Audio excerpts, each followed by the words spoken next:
Hey there. Hey there. Welcome to Motorcycles. Are you ready now?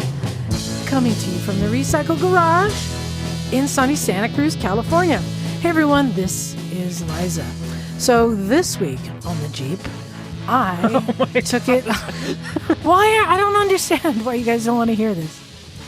Maybe it's a motorcycle Tell podcast. us all about it.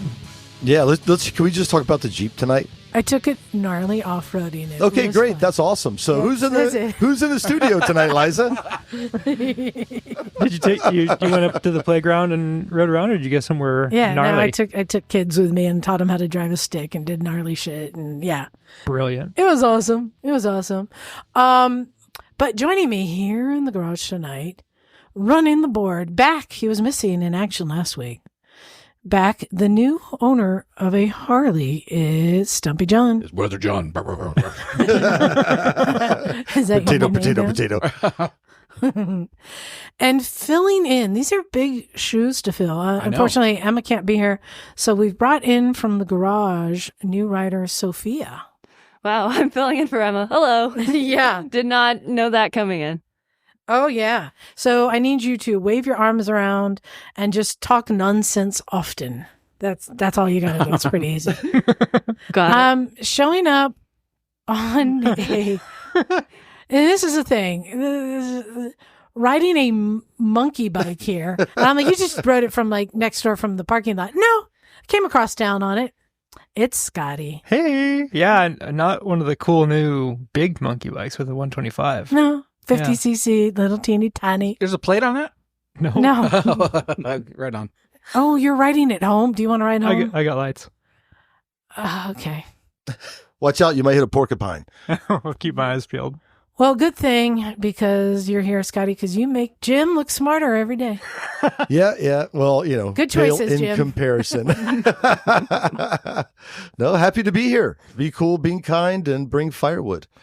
And then just coming in from sunny Velveeta, Oregon, we have our one and only favorite ginger. We have Bagel. Aloha oi. Oh, Hey, Bagel. What's up? Hey. So we've got a pretty cool topics tonight. And it's rare that I say this, ahead of time because things go wrong all the time. Whenever I announce something, like somebody cancels or something happens. But we're going to be talking about two legends in motorsports, Malcolm Smith and Mary McGee. Can't wait to get to that. We've got even a special guest calling in. We've found some interesting trivia and facts, stuff like that. But I wanted to first talk about. I made not really a declaration, but I'm stewing an idea of possibly, and this is hard because people know, of possibly selling every single one of my motorcycles, except for the Amigo.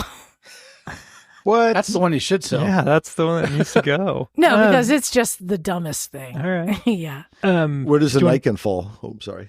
Every single one, including the vintage bikes in the corner of the garage. You're making me room for more Jeeps, right?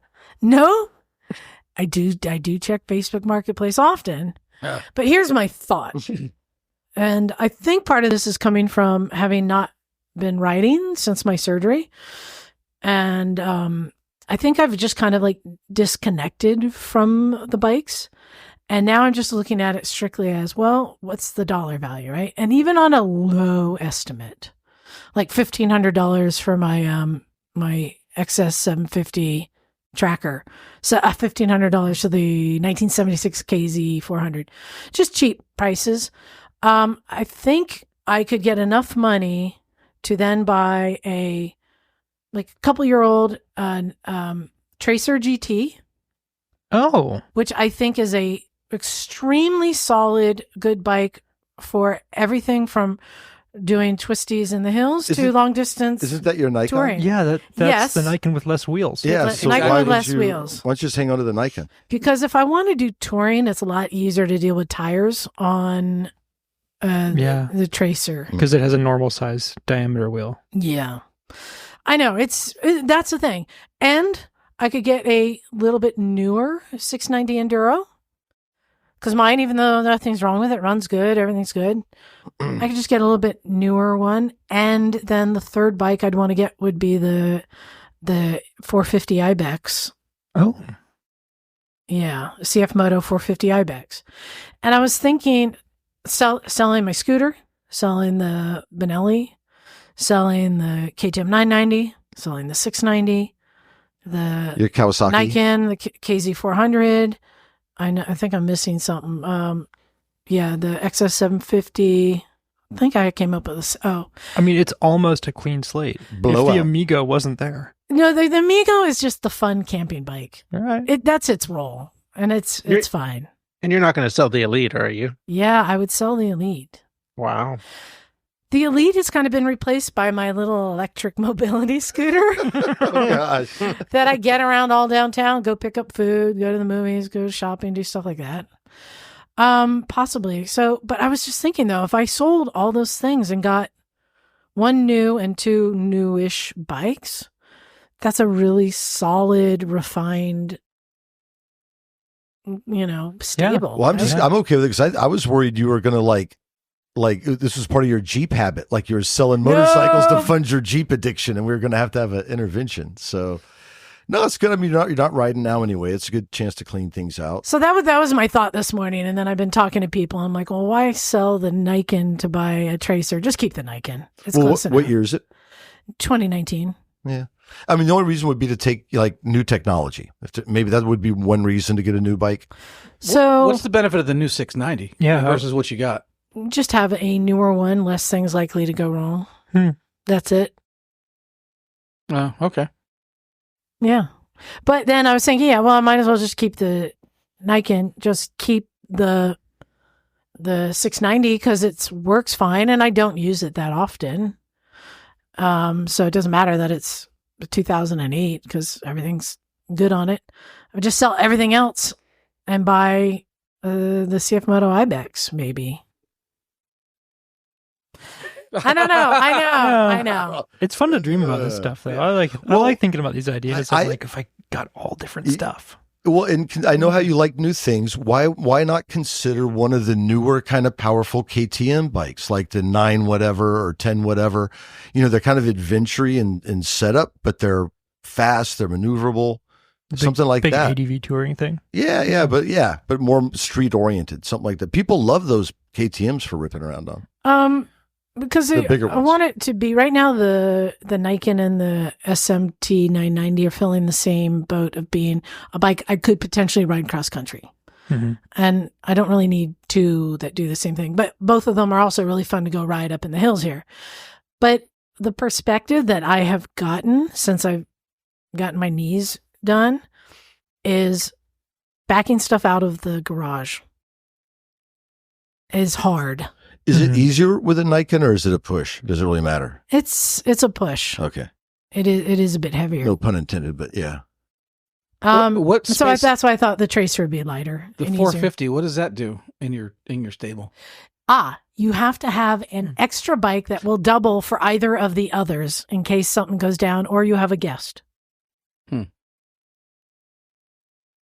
Right? All right. Yeah. It's the tweener. It's the tweener. It's a big bike for that. Yeah. 450 is like for a guest.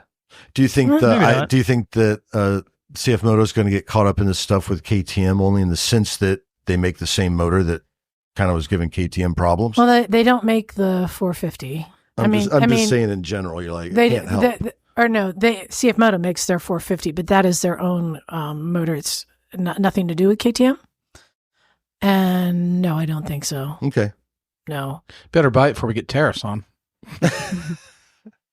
So anyway. I still think you should get something like because I forgot about your KTM 990 Supermoto. I think you should just sell everything and get a new something like that. Yeah. Like a scalpel with plenty of power. Well, that's what the Tracer GT is. I think for and some you like reason the motor so much. Yeah. I do. Triple 900, electronics, bags, upright, sport touring bike. It's boring. It's not boring. No, it's a cool bike, and it's a really lively motor. It's kind of fun to ride. It's not dull. It's a super solid, Yeah. It's like a big KLR. I didn't want to say No, it. but it's not. It's the dad bod of sport touring bikes. Yes. Oh my God. Yeah, that's true. Yeah. All right. I'm going to say, this is why I love the Versus. Is this what Wendy Crockett rides? If so, I'm in trouble. No, she's Okay. an It's the FJR. FJR, yeah. I love the Versus because it was unloved, but very capable. And I think that the Tracer is the same category. It's unloved, but very capable. Mm-hmm. Flat out. Yeah. Fight me. Sport touring bikes aren't super common, it seems. They're kind of becoming less of a There's only a few. of an attractive category because a lot of folks are finding that the sort of mid to larger size ADV bikes fill that gap. Right. So, but looking around, I was looking around a little while ago, the Tracer is the bike and it's cool. It's got a neat motor. If you're going to get a sport touring bike and you don't want an ADV bike, Yeah, I mean, It's the one. That is how it's not different than the FJ 900, right? right? FJ? They're very similar, yeah. Yeah, same engine. Yeah. The Tracer was just more touring Mhm. compatible. Now, Anyway, I'm just curious. I'm just curious because what I hear is your 990. Is it more torquey? Because like the people I Yeah. know that get those, they're like this thing will freaking wheelie like It in gives fifth me the gear and feelies. stuff like that. And because that's why I pick on you about this bike is I think you want something with a little bit more excitement. yeah, but I've ridden the Tracer. It does that. Okay, all right. It has that triple engine, the same engine that the Nikon has. So yeah, it gives me the feelies. All right. So I'm mulling this out, but that's hard. Would you offer all the bikes as one, like a deal if you buy all the bikes at once? No. No, but that also means I'm going to have to like pull the old bikes out of the corner and get them cleaned up and running. And Take We'll see. pictures. And But John, you've been working on your Harley. Yeah. Have you guys all seen his Harley? I saw a picture. not in the flesh. Yeah. It's good.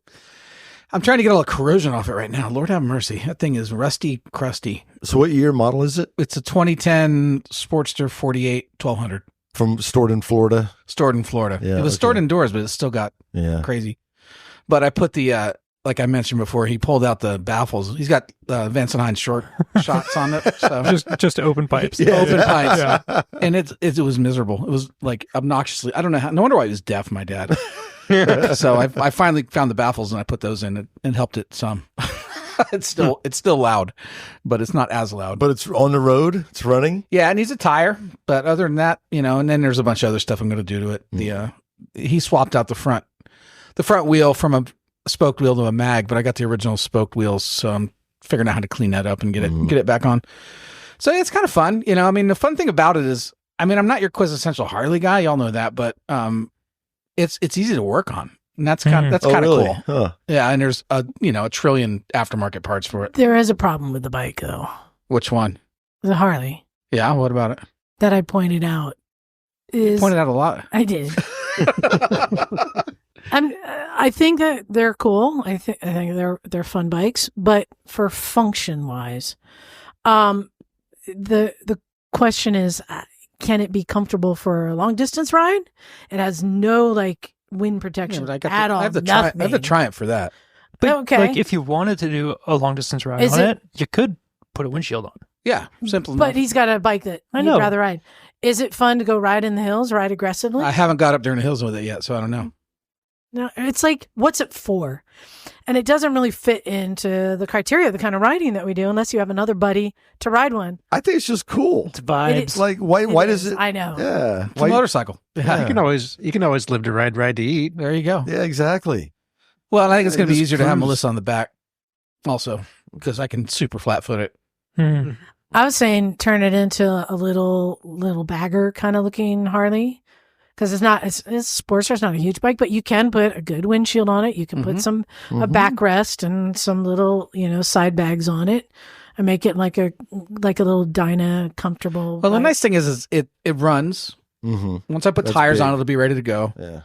And then I could do what I want with it as over time. There's no rush, so it's fun to cruise around town. I mean, it's I bet. it's yeah. rumbly and loud. That's kind of cool. Yeah. Yeah, and one of the things you mentioned, and we've touched on it a couple of times, is there's so much aftermarket support, yeah. and you can really turn those into anything you want them to be, Mhm. Yeah. which is kind of a fun thing to dream about.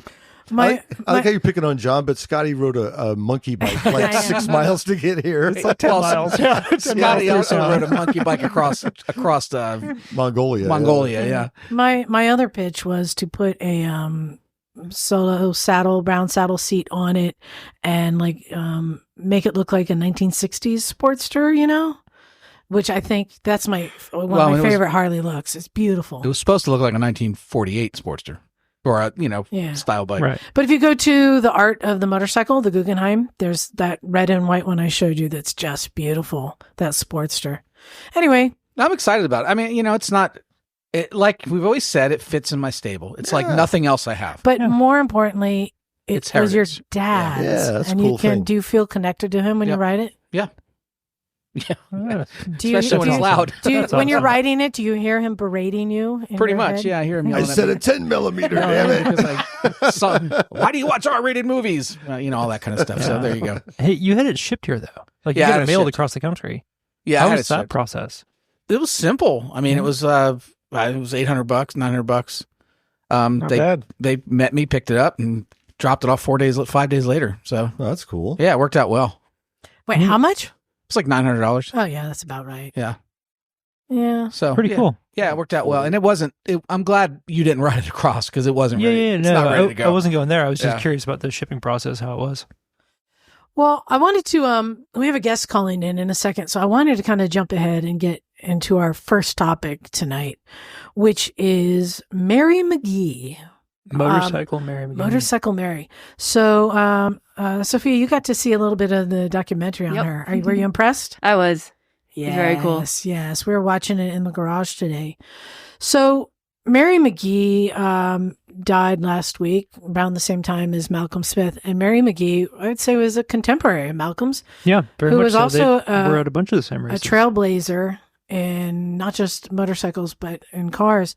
And actually, earlier this year, I had her booked on our show. I wanted to tell her story. I've known about her since 2017.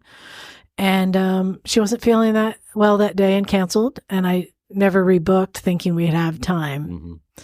And the day before the documentary came out, she died.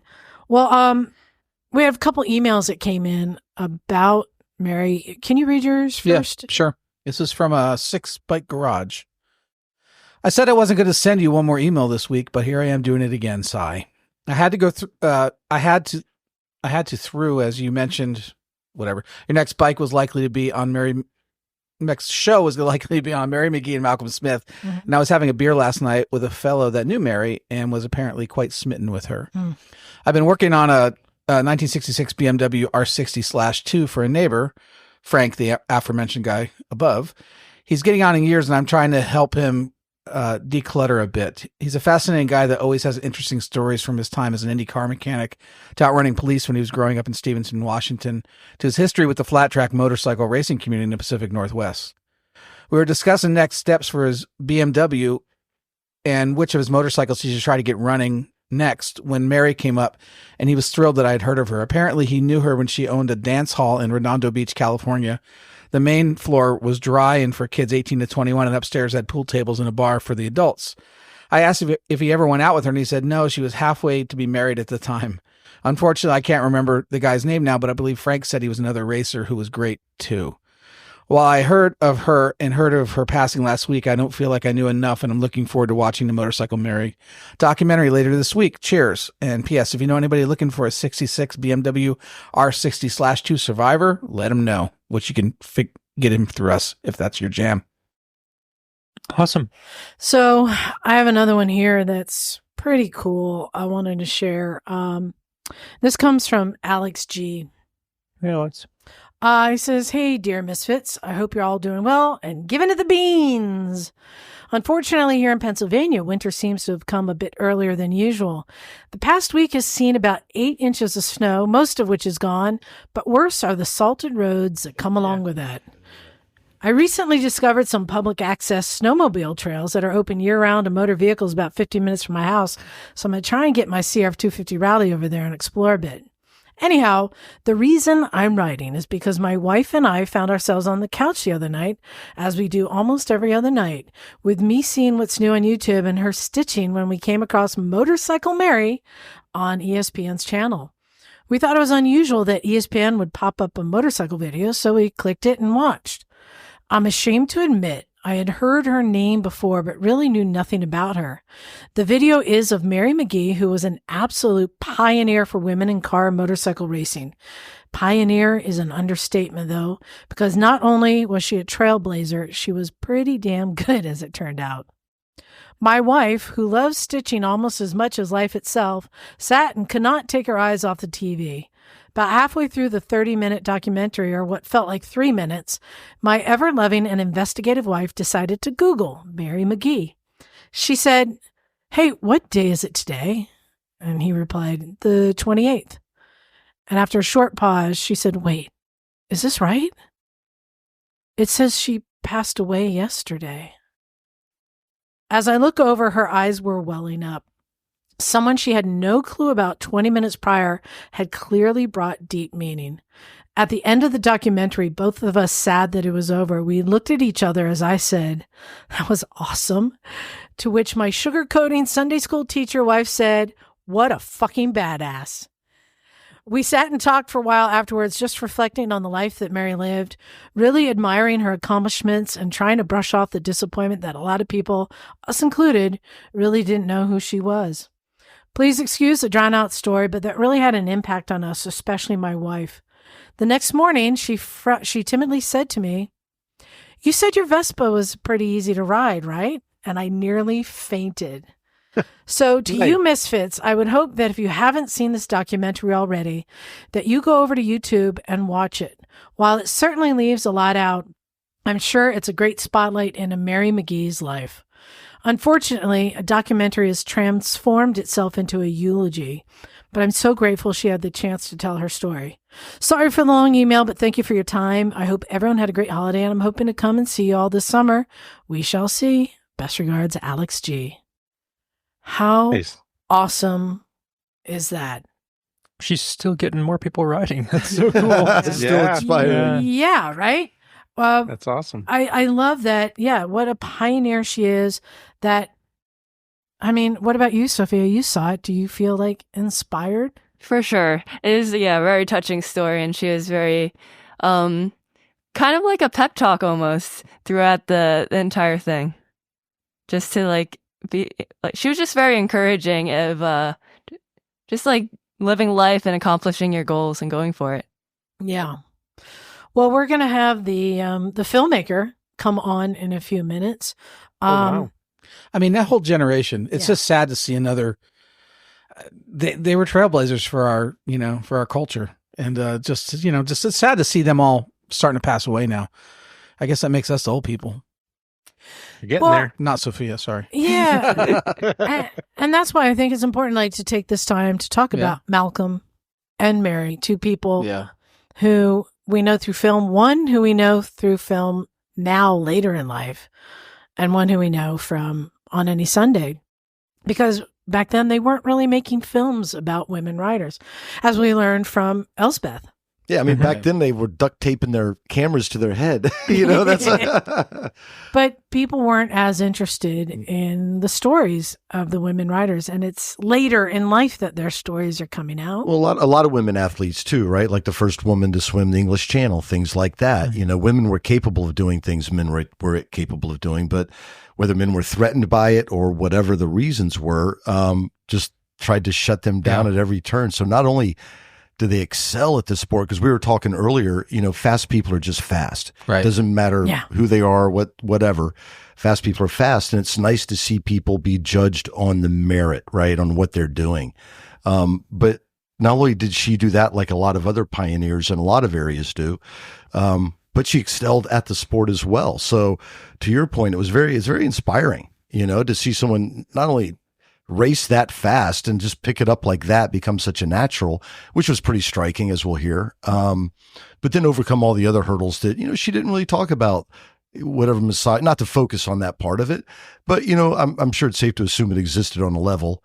I mean, they were changing rules for God's sake. So, it was a cool story. Well, also, and did anyone rewatch On Any Sunday this week? Not this week, but I've seen it recently. So I rewatched it again. Sophia, as a new writer, if you didn't know, On Any Sunday is the world's best motorcycle movie ever made, and it's 50 years old. I'll have to watch it then. There's a thing for it. It is the best. And I mean, talk about inspiring, just seeing all the guys there. And it's so cool again watching it, seeing like Dave Aldana and Jim Rice and these like guys that we've talked to and met who, when you talk about the kind of writing they were doing back then, oh my gosh. Oh, yeah. Wearing a football helmet. Oh my God, there was a shot of Mary wearing what looked to me like a football helmet. Yeah. I know when you're talking about I saw that too. What is going on? Yeah. So brave. Make do with what you got. Yeah.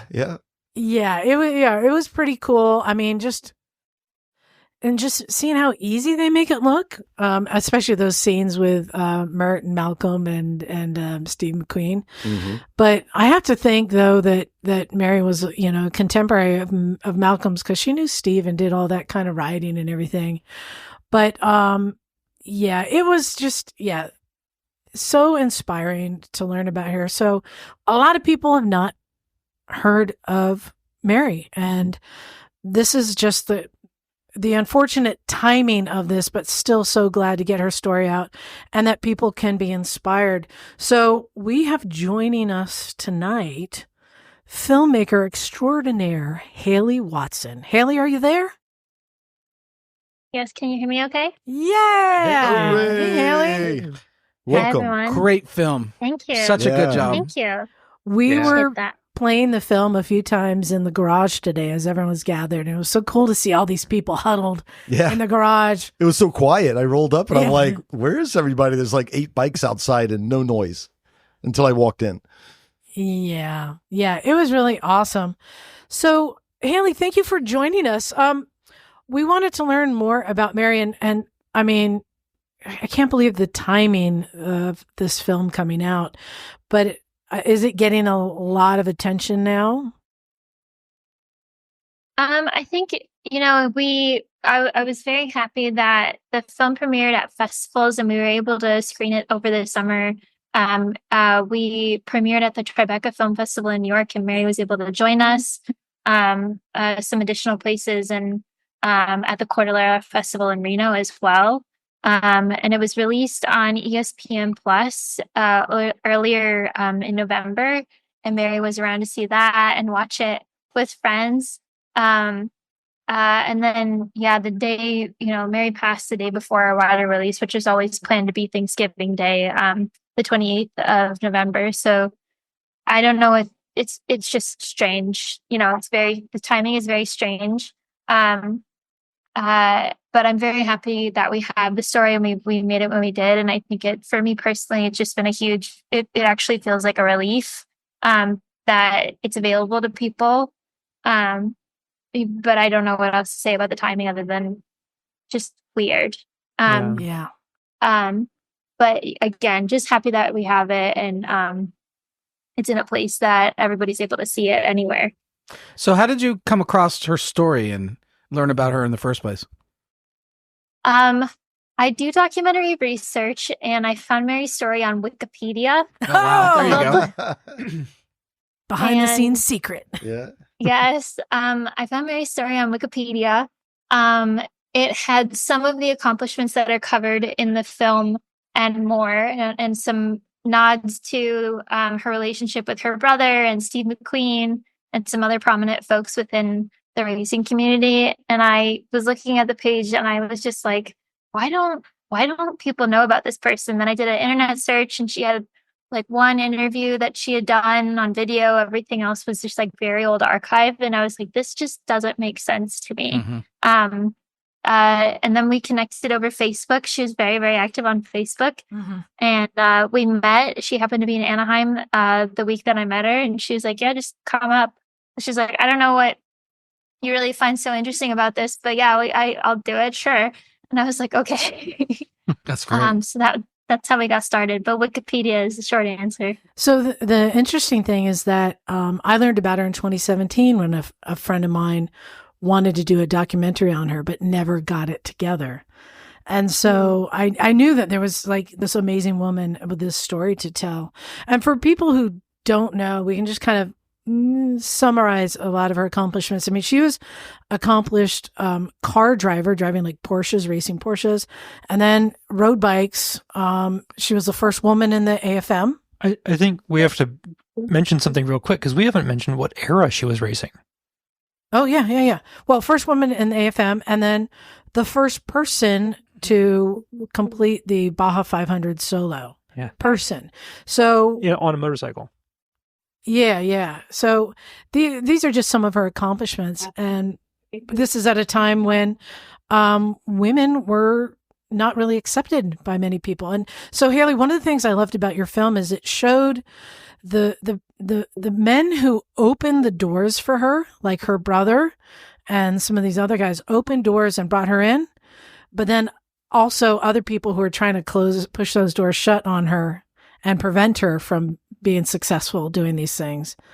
And was that like intentional to highlight both of those sides of the door? I think, and maybe just to go back, so this was during the 1950s and 60s. First American woman to race motorcycles on bikes. She's first woman to have an AFM license. First woman to have an FIM motorcycle license as well. She was honored for that in Monaco in 2012, along with a slew of other things. But I think, it's a tricky question in some way. Well, it's like Jim, her brother, and some of her fellow male racing partners really helped to just kind of open the door. And we're like, well, you could just get in the car and try it. And a lot of those early races, she actually was racing in time trials in Phoenix at a time where like there was no races. Like it was just like, this man actually, if you want to go way back in 1957, there was a man named Stan Sugarman who owned Campbell Soup, provided aluminum for Campbell Soup, and he bought a bunch of sports cars. And he knew Jim had been on the East Coast racing, and he came over to Jim's house where Mary was. And Jim was there with a friend who would become Mary's husband. And this guy, Stan, comes over and he's like, well, do you want to race some of my cars? I'd like to like start like a racing thing in Phoenix. And Jim was like, yeah, sure. And then this guy also turns to Mary and was like, do you want to come to the tracks too? And she's like, yeah, why not? And so that was early racing. It was, I think there's a lot going on at that time around it. Racing wasn't like an official sanctioned thing. So it was a little bit of the Wild West. Yes.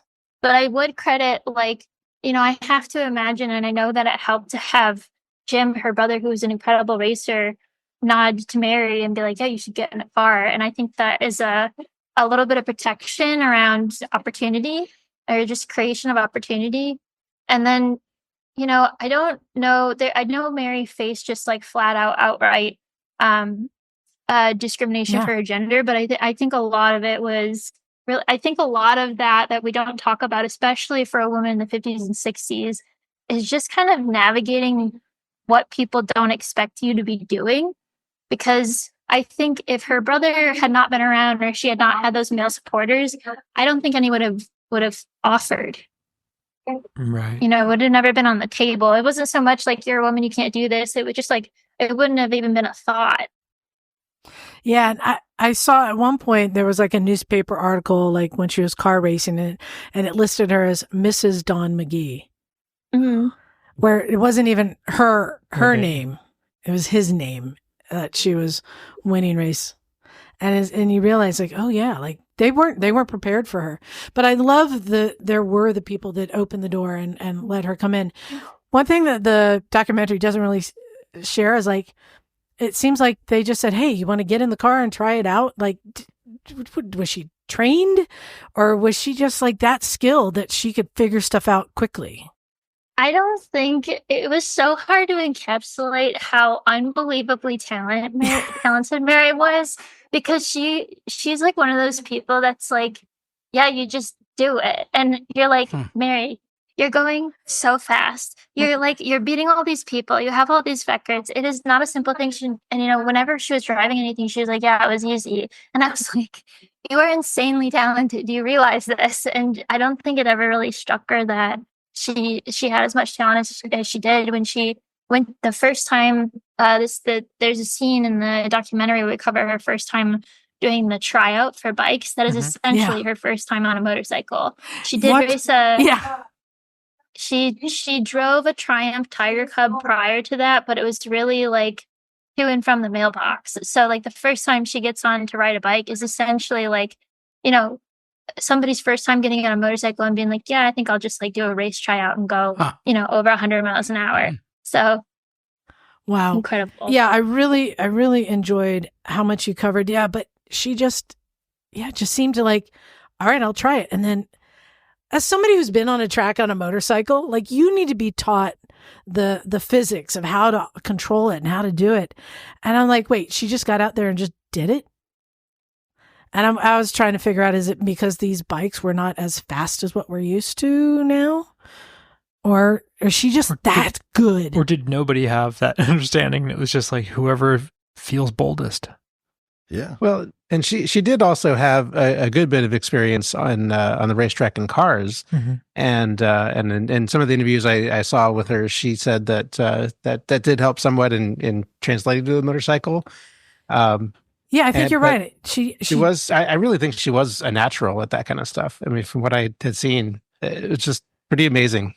Well, you see that transfer a lot. I was watching, it was like trophy truck racing, and somehow Mario Andretti got into a trophy truck. Yeah. And right from the get-go, he's just ripping this thing. It's like we were saying earlier, fast people are fast.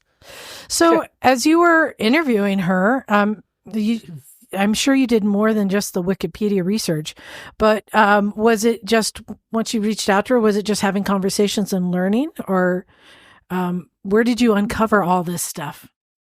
Well, so I did some research online prior. So the time where I found Mary's story and the time where we actually did the interview was extremely short. It was actually about 2 weeks between those two times.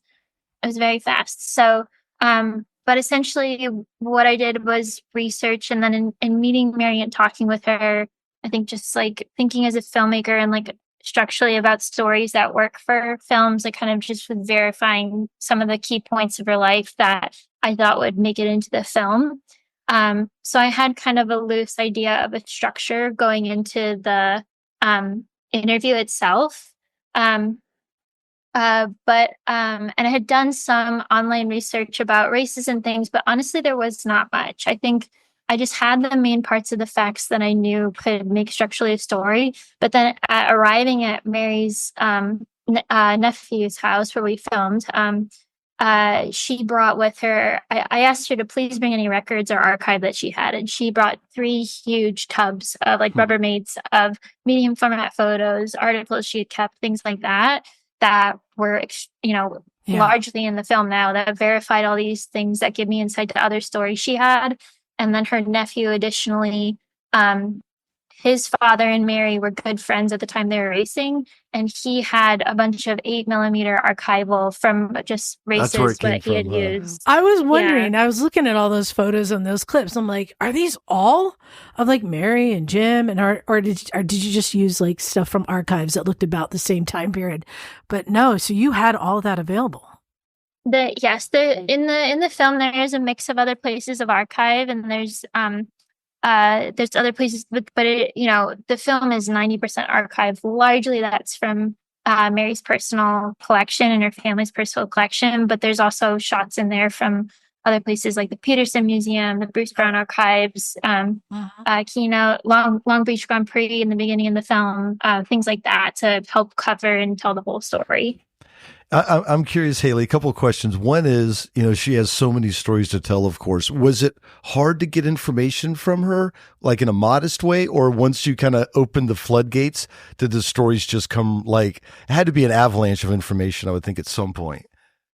I think Mary she would always say, I don't really understand why people are interested in this stuff, but it was so clear that she just loved racing and loved talking about racing. And also, I guess, helpful to me, she is a chatterbox. That's good. I was like opening a gate, and she'd be like, oh, yeah. And then she'd go down this path, and like there would be this like really robust, and I'd have to, we would go over things several times and just like pull out details and things. But I think it wasn't so more the stories she told aren't like I'm the best. The stories are like this one time I broke my foot and then I found this guy. It's just like the details about the race that she just loves so much. It reminds me, we were talking about the era, and for some reason it reminds me of the Ford versus Ferrari thing. Yeah. Where it's kind of the Wild West of racing and that kind of stuff. And I mean, there has to be a movie's worth of information. Were there any stories that didn't make it into the movie that were particularly like gems to you? So many. I can't even tell you. There's so much information that I hope to expand upon one day. And it's funny you mentioned that she did race with Ken Miles at one point. He was on the same team as her with Baja Polak Porsche. Wow. Wow. There's actually one shot of him in the movie, but oh, cool. yeah, but I mean, they're just she raced in Formula 2. She was in. I'll just do a bullet point list. She raced in Formula 2. I don't think she ended up doing that because I think her coach Voshek couldn't quite figure out the fueling systems, so they did not pursue that.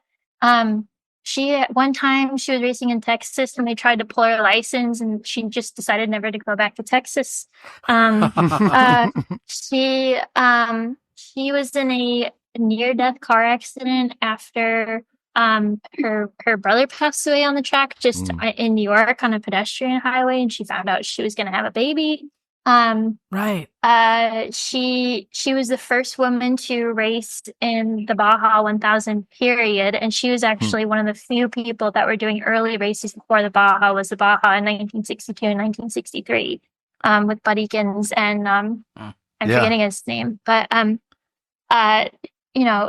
she truly, she raced in Baja from 1967 to 1975, basically every single race.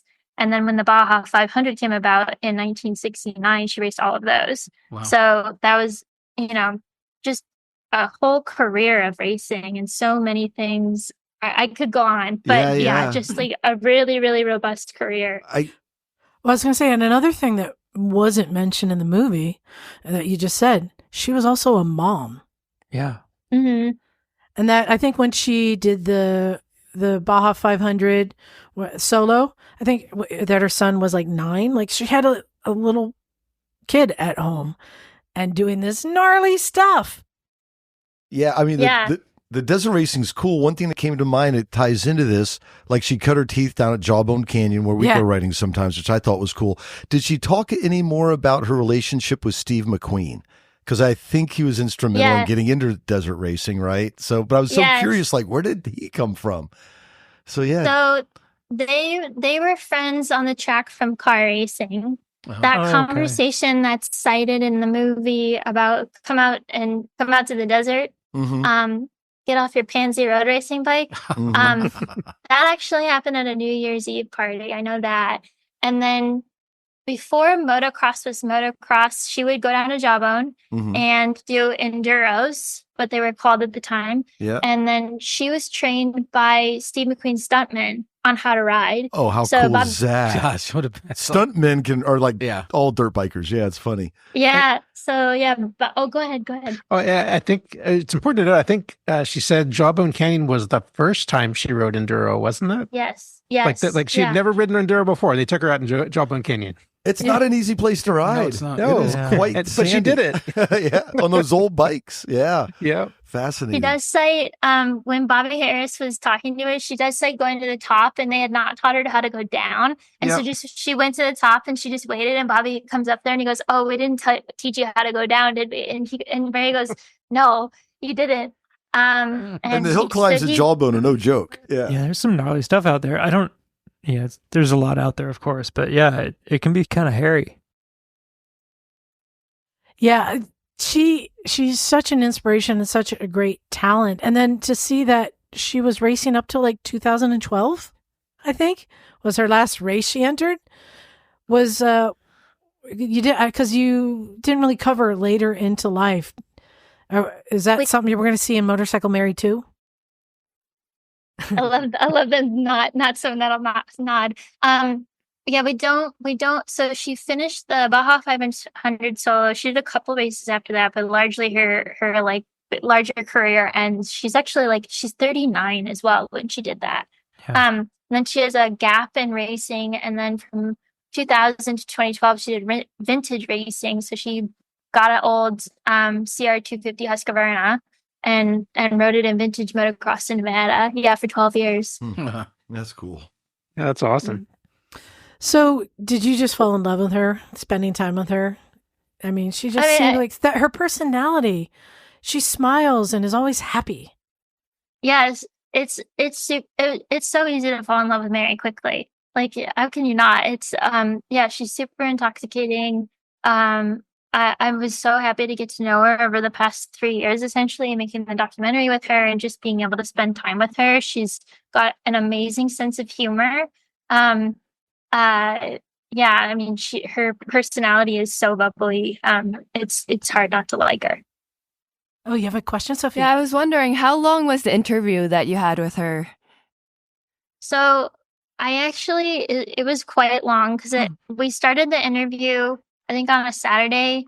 And I was like, okay, we'll probably do like 1 or 2 day-ish interview, just take our time. I was like, I don't know what her energy levels are going to be like. Into day one, it turned into like a glorified hangout. And I actually spent 3 days with her and we had like interviews on and off because she just had so many incredible stories. And I also was like very happy that like, I just felt like we just like really got along and it just felt like a really nice conversation. So it was just like, I was just like, I had the time, I wasn't going to push it and I was really enjoying it. And I felt like she had so much incredible things to say that I was like, well, let's just stay and see what else comes out. Oh, that's really impressive that you're able to like compress it into like a 20-minute film. How is that like? And also as a follow-up to that, is there any other like, do you have any plans or want to continue creating more documentaries about her stories since you have so much from the interview, it seems like? It was very hard to condense it into 22 minutes, but I think, so Motorcycle Mary is actually my first original documentary film. So I've been a filmmaker and I was get a it on technician. ESPN on your first one. That's freaking awesome. Knock that out of the park. Yeah. Right? Thank you. Yeah, that was super exciting. And I would cite, like, I had been a technician and what's called a first AC and a cinematographer for a long time. So I kind of cut my teeth doing crew work in filmmaking. So it was very hard to consolidate down, but a lot of that just came around like it being my first film. I had really limited parameters to be able to make something work. And so I just felt like the short encapsulated like this beautiful essence of what it could be. And I think really leaves people wanting more. So that's the reason for the short itself. And then, I hope to expand upon the story at some point in some way. I'm trying to figure that out right now, but that's all I know. But I'm still happy to be celebrating the short in the state that it's in because I think it's been really resonating with people from what I can tell. So, do you ride motorcycles? Yeah, I was going to ask her that. Okay, so this is the secret of the movie. Yeah. I got on a motorcycle for the first time like a few days before Mary passed, actually, and I got it out of neutral and into one. And that has been the extent of my riding. The one other time I've been on a bike, my uncle put me on a Triumph 650 when I was 14 years old, and I couldn't touch the ground. And he's like, and he just showing me how to shift. And I like got it out of one, but then like I couldn't balance, and I dropped it, and I broke the lever foot pedal. Oh. Yes, and I was like, it's in the works, guys. Okay, I want to give you a little inside tip. We don't call it one; we call it first gear. Thank you. Okay. I like that. I was going to call it one from now on. But were you inspired by Mary? Oh, absolutely. I think A, to get on a bike, yes, of course, but then just like largely her outlook, I think she just had such a way to not dwell on negativity and like just kind of like brush everything off. And I think she's such a lesson in like her identity is not mixed in with her career and everything like that. I don't know. There's so many amazing things I think to take away from her. Yeah. One of the things that I just loved about her was One of the things she said was something to the effect of, if somebody gives you an opportunity to do something, just do it. If you get a chance to drive Just a say car, yes. just do Just it. say If you get a yes. chance to ride a bike, just say yes, just do it. And Yes. that just was kind of infectious to hear that. It's just like, yeah, enjoy those opportunities when they come to you. And she sure did. Yeah, That was a and good I think observation. Yeah. Yeah. That's a motto we have here. Just say yes. Send it. I love that. When Send it. opportunities Send it. present you. So here's a question. I don't know that you're qualified to answer on her behalf, but I'll just ask.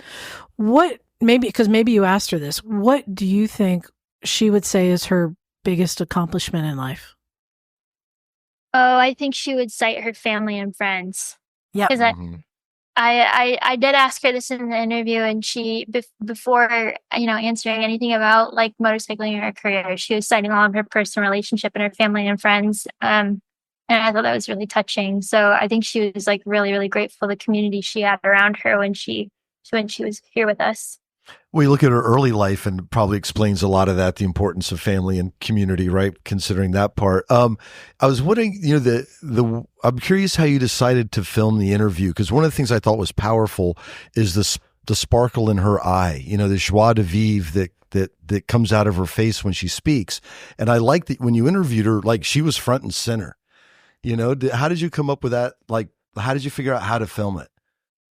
Framed her face. Yeah, framed her face, because her Yes. face is just so alive. Yes. It really conveys conveys her spirit. Mm-hmm. Yeah. I think as someone that has a cinematography background, I really wanted everyone to have access to all those tiny emotions that you Mhm. see in conversation when you're up close and personal, and all those little things that are happening that you can read in a face. And Mary is so expressive that was really important to me. On another practical level, I was shooting when we went out to film the interview, the only people there that are there on the crew are myself and the producer that was with me, Rachel Greenwald, and I was running the technical end of the set. So that setup actually enabled me to shoot alone. So like while all that's happening, I can also look at Mary in the face because there's direct eye contact in the interview. And maybe it was just like a general explanation of that is like I have a sound mixer bag and something that pulls the focus of the lens, and I'm doing the interview and checking lighting and exposure at the same time. So I can watch all the technical aspects and also be fully engulfed in the interview at the same time without having to look away. So those were some of the reasons around doing that. But I think the paramount reason was capturing all those tiny little micro emotions that you see in her face. You've come a long way from somebody who answered a Craigslist ad. Yes. Do you guys know about this? No. This is pretty cool. If you want to just quickly tell how you got into this business of making films. So in 2011, I lived in Eastern Washington at the time. I'm from outside of Chicago. I ended up in Eastern Washington, long story short with that. And I was in the works of going to school at the University of Washington. And I had a little bit of a gap time. I got in during the winter quarter because of how my schooling ended. And I thought to myself, well, I'll volunteer my time. I have this gap. And the place that I lived in Eastern Washington isn't hugely populated. And so I go to the volunteer section of Craigslist, and there's 2 postings, and one of them is for a producer's assistant on an independent feature film. And I don't know anything about movies. I love it. And I responded to the ad. I met the producer. I interviewed with the producer at a public library in Richland, Washington. I was one of 2 people to apply, and I got the job, and that was my end to the film industry. Did you love it. stay at That's UW, or awesome. did you just jump right in to the films? Did you finish your degree? I did finish my degree. I was actually going to school to be a psychiatrist. Oh, that was wow. my plan at the time. But I ended up graduating from the University of Washington, and I have a bachelor's in psychology and a bachelor's in film production. Yay. So is there anything else that you're working on that you're excited about that you can say? Yes. Oh. Lots of other things in the works. I don't think I can say too much right now, but I have a couple other documentary projects I'm really excited about. I'm really passionate about stories of like uncovering figures from our history, like a Mary McGee, giving credit where credit is due. That's something that's really important to me. So I'll keep you guys apprised. Oh, that's great. Oh, rad. Do you know about Elsbeth Beard? No, lay it on me. Oh, we should talk. That's the homework We should assignment. talk. Yes. I had one other question I wanted to ask you because, I mean, in the documentary you did, her brother Jim was really a big influence and a big part of bringing her in, who unfortunately died in a car crash, which on the track, which didn't stop her because she's like, no, we're racers, and it wasn't anything he did. This is just, the risk we take. But nothing was really talked about her husband. How big a role did he have in her racing? Large. I think Don's influence was a huge part of Mary's racing as well. I think for the short, it was a can of worms I couldn't close, and it just got too big too fast. But essentially, her husband Don McGee was a mechanic and was good friends with Jim, and actually came with him to Arizona, and he was just interested in working on cars. And he was always Mary's racing mechanic. So he worked on Baja's team when Mary was racing with Porsche. He was actually the first parts manager for Honda Company, which is the reason of like how Mary got her racing bike, the CB92R, the Ben Lee. And so he was a huge supporter, and he also raced in Baja in the later years, but he was much more, from what I understood from Mary, he was much more interested in the mechanics of things. He wasn't really interested in racing. So his support was really imperative during her career. Sounds like they were much more of a team than we realized, not just on the getting the vehicles, but also just in life and as parents.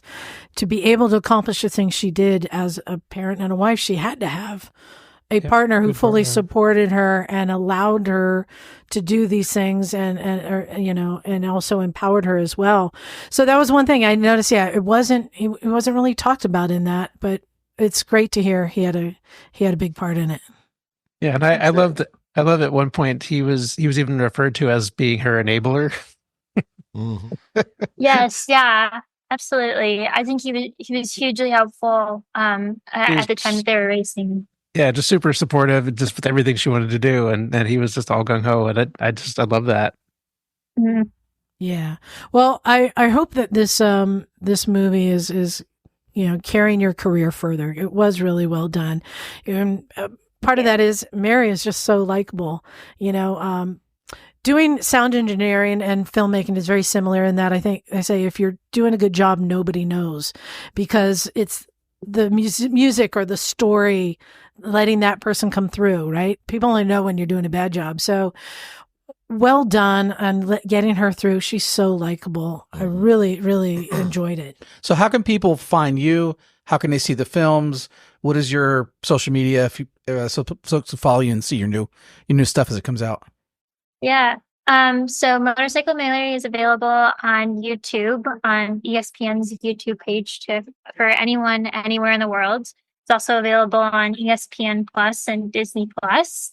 You can follow the film at motorcycle.mary on Instagram. It's also on Facebook under Motorcycle Mary. If you'd like to follow myself, I'm on Instagram, and it's Haley L. Watson, Haley Haley. Great. And just so you know, I sent you an email that we read on the air before you came on for you to share with your production team. I think you guys will really appreciate. This is somebody, before they knew that we were talking about her, sent us an email to say about this great film they found. So I'll leave you. You can read that and you can enjoy that. I just thought the timing was perfect. And I wanted to thank you for coming on and sharing Mary's story. One last question. Do you know, did Mary ever race with or ride with Malcolm Smith? I believe they did. I know they have a photo in their later years together, and I think they crossed paths. I know Malcolm Smith has also passed away recently, which is really sad. Yeah. It was like the timing again. Both of these, it's just changed. yeah, another like incredible racer. Yeah, but his story was shared 50 years ago. Her story was shared now, and that's part of the thing that women can. Their stories are being told now because people didn't want to hear it then, but now they're still able to show everyone what they did and really inspire people. Well, I just thought about it, like you talk about On Any Sunday, Yeah. the classic motorcycle movie we all should watch. She would fit right into that Yeah. threesome. Yeah. Oh, right? yeah. Yeah. Yes. With those, she would fit right in, same time, same type of writing, same group of friends. Yeah. Oh well, at least we get to know now. Well, Yeah. thank you very much for coming on and sharing your story. And I hope everyone sees this film. It's everywhere. You can find it right now. So check it out and learn about Mary and and be inspired. Mm-hmm. I so appreciate it. Thank you guys. And I'm really excited to read this email as well. So I really appreciate it. Thanks for Awesome. talking about Mary. And if you Yeah. want to see some of Liza's film work and Bagel, who is our scooterist, feel free to go to Indeed. Motorcycles and Misfits, The Sobbing Scooterist. It's a cult classic. All on YouTube. Amazing. Oh. Yeah. All right. Well, thank you very much. Thank you so much, Haley. Thank Okay, you. thanks. Haley. Bye, Okay. guys. Bye. What an inspiration, right? Yeah, that's Yeah. great. That was Motorcycle Mary. And such a Um, great film. Yeah. It's such a great film. I mean, everyone should see it. But again, speaking of great films, On Any Sunday, Mm-hmm. Yep. Malcolm Smith, who I'm gonna make a declaration right now. Oh. I believe that Malcolm Smith is and was the greatest and most talented writer ever. Flat out. Much like how Haley said, Mary, it was just actual raw talent that she can get in or on any vehicle, figure out the physics and do it, you know? I think don't know that if he ever Malcolm had raced- that same. I don't know if he ever raced road. So that's why I'm hesitating a little bit. I've always seen him race kind of desert enduro, all that stuff. He's phenomenal. Malcolm Smith is amazing. Let me just say that. I'm not dissing his abilities, but Gene Romero raced road and track. Kenny Roberts did. I mean, lots of different folks. So, Sophia, got to go? Yes, please. All right. Thanks for joining yeah, us. thanks, Sophia. Yeah. See you around. So it's hard. It's hard to say. I don't know that I agree that he was the best. One of the best? Absolutely. No, he was the best. It's a fact. I just stated it. Oh, Oh, wow. Great. And Thanks. I base that upon when you're That's watching my that opinion movie means and you're nothing, but that's seeing okay. him doing some of these races like International 6 Days and how he's just Like passing people. lapping Yeah. and Yeah. passing people. Passing people. And he makes it look easy. Yeah. And one of my favorites is when they're doing I think it was on the ISDE, there was a mud pit mm-hmm. that everyone was getting stuck in, and he just went through the fence Around it. around it and back in and never like missed a beat. Like he could time going through the pickets and much like, you know, when we're talking like Cody Webb, how he sees a different path than That's what I other was thinking people of, see. Malcolm just would see a path and put less effort into going faster. And that's why I say I think he's one of the greatest writers ever. That's that skill. Rossi was pretty damn good. Greatest desert Yeah, racer. he didn't. There we go. Yeah, Rossi That. didn't do much desert racing, No, I so know. it doesn't count. Well, if you take the quote of Steve McQueen, Mhm. what did he say to Mary? Get off your Get off that those pansy bikes, race road bikes, racing road bike. bike. and come do yeah. some Come in real the riding. desert. Yes, exactly. Malcolm Smith. So some interesting things. So for people who didn't know, you want to give us some Yeah. So, the info on him. you know, again, if you haven't seen On Any Sunday, please go watch that. Like, just turn it off right now and go see that. But because that's where you'll really get the essence of Malcolm Smith. But, you know, he first started racing in the 50s. So his first real racing bike was a matchless 500cc. But the big thing he's known for is Husqvarna. He's one of the guys that really brought Husqvarna to prominence in the nation. I mean, if you got to remember how much of a game changer Husqvarna was from the other bikes too. They That's just what Mary McGee wrote also. exactly. Yeah. Can I Yeah. just say, Yeah. Mary died on November 27th. Malcolm died November 26th. Wow. He beat her Yep. to it. He won. So, but Malcolm- Malcolm won 8 gold medals between 66 and 76 in the International 6-Day Trials, which is like this. It's like the Olympics for Wasn't that the off-road. picture of him with the Mark Spitz? Like Mark No. Spitz has his 7 medals and he's standing next to it. You ever Yeah. seen that? It's pretty funny. Now So- this is the international trials, right? Yes. Yeah. Yeah, it's the one over in Europe. Yep. He also won the Baja 1000 5 times overall, and 4 times of the Baja 500. So he's just a total. He did a beast bunch in the of buggy racing too. He did, yeah. He Yeah. went off in the buggies too. So he twice won the MIT 400 in Nevada. He and the Roof of Africa Rally, finished 4th in the '88 Paris Dakar. Was overall winner of the '87 Atlas Rally in Monaco, and then he started making parts and gear. And it was funny. People didn't even know at the garage today that MSR was Malcolm Smith Racing. Right. So he was. I didn't know that until I did the research. Yeah. So I didn't either. Yeah. I have MSR pants and shirts, so that came from him. But it was later bought by another group, which eventually became Rocky Mountain ATV. Tucker Rocky bought it. So he started in 72, I think. Yeah. And he was behind it until the 90s when Tucker Rocky bought it. And then I think more recently, Rocky Mountain ATV. But the fact that was him like designing motorcycle gear and clothing. I really loved learning that part about it, of all of the little funny things he was doing to tweak equipment and just make it a little bit better. Right. Yeah. One of the best things that I loved was he was making seats. He was making saddles. Mm-hmm. Oh, really? Yeah. I didn't know that. He was making saddles for his own bike. And he was like, oh, well, the bottom doesn't have to be steel. I can make it out of aluminum. And everybody, all the competition was riding Naugahyde or pleather, synthetic leather, synthetic saddles. He took the leather that he was making out of real cow leather, and the top piece, he turned it inside out. Oh, so it was flesh side out, suede side out, so that it was grippy when it was wet. Oh, interesting. Oh, how interesting. So he was able to control his bike and do all this stuff because he was like getting nerdy about it and making all his own stuff. Reverse cowl not grip. sliding around. Yeah, not sliding around.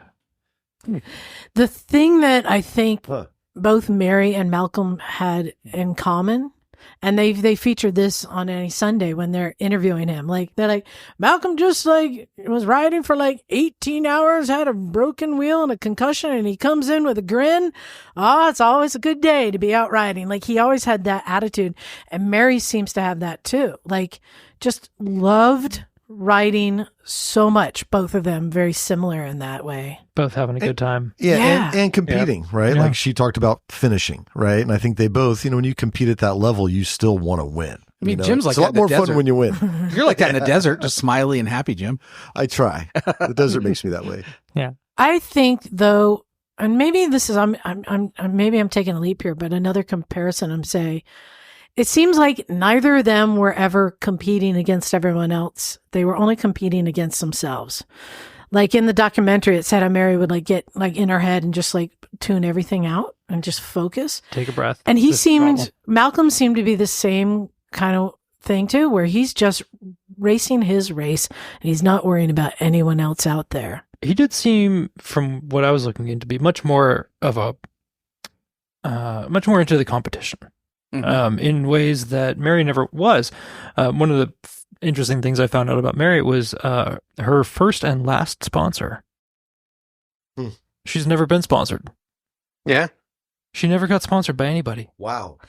Yep. Ooh, but she was given vehicles to ride. People gave her She was things to supported. ride. Yeah. Right. But not like a financial sponsorship. Right. Yeah. She didn't have to. She was married. She had a husband to take care of her. With the credit card in his name. Yeah. So one thing I found out too about Malcolm is he created a foundation called the Malcolm Smith Motorsports Foundation. And in fact, if anybody wants to make a donation in his honor, you can do it through the foundation. That's what the family's asking for. Cool. But it funds orphanages and other things in Baja. So his whole intention was to give back to Baja, California for everything it gave to them. So he was also a philanthropist. That's cool, Super man. cool. Right? So another interesting thing I found out about Malcolm, I didn't know. Do you know about his parents?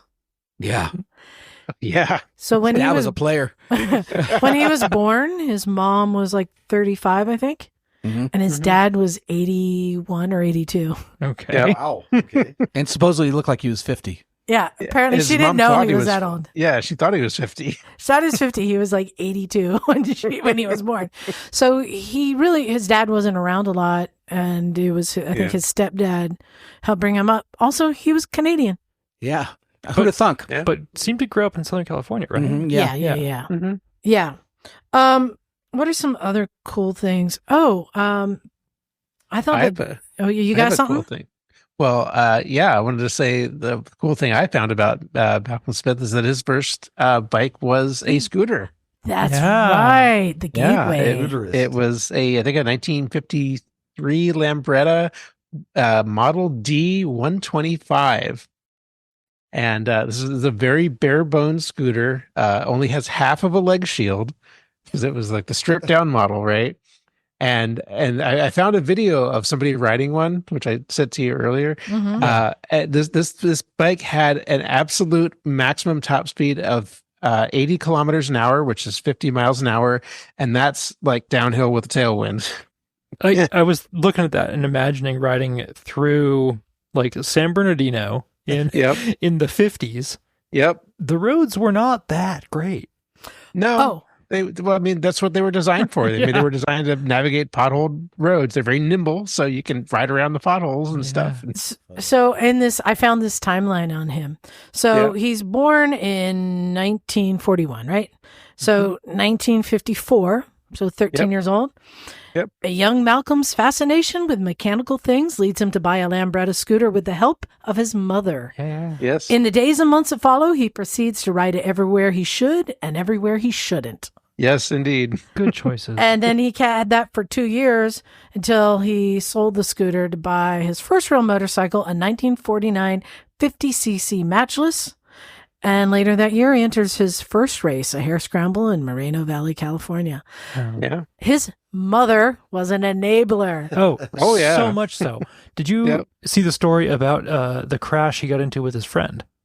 So when he got that matchless, he and a buddy were just, who also had a bike of the same type, they were just spending all of their time riding. You know, every day after school, got to go ride in the valley, go ride in the hills. His buddy goes up in the canyon, doesn't come back down.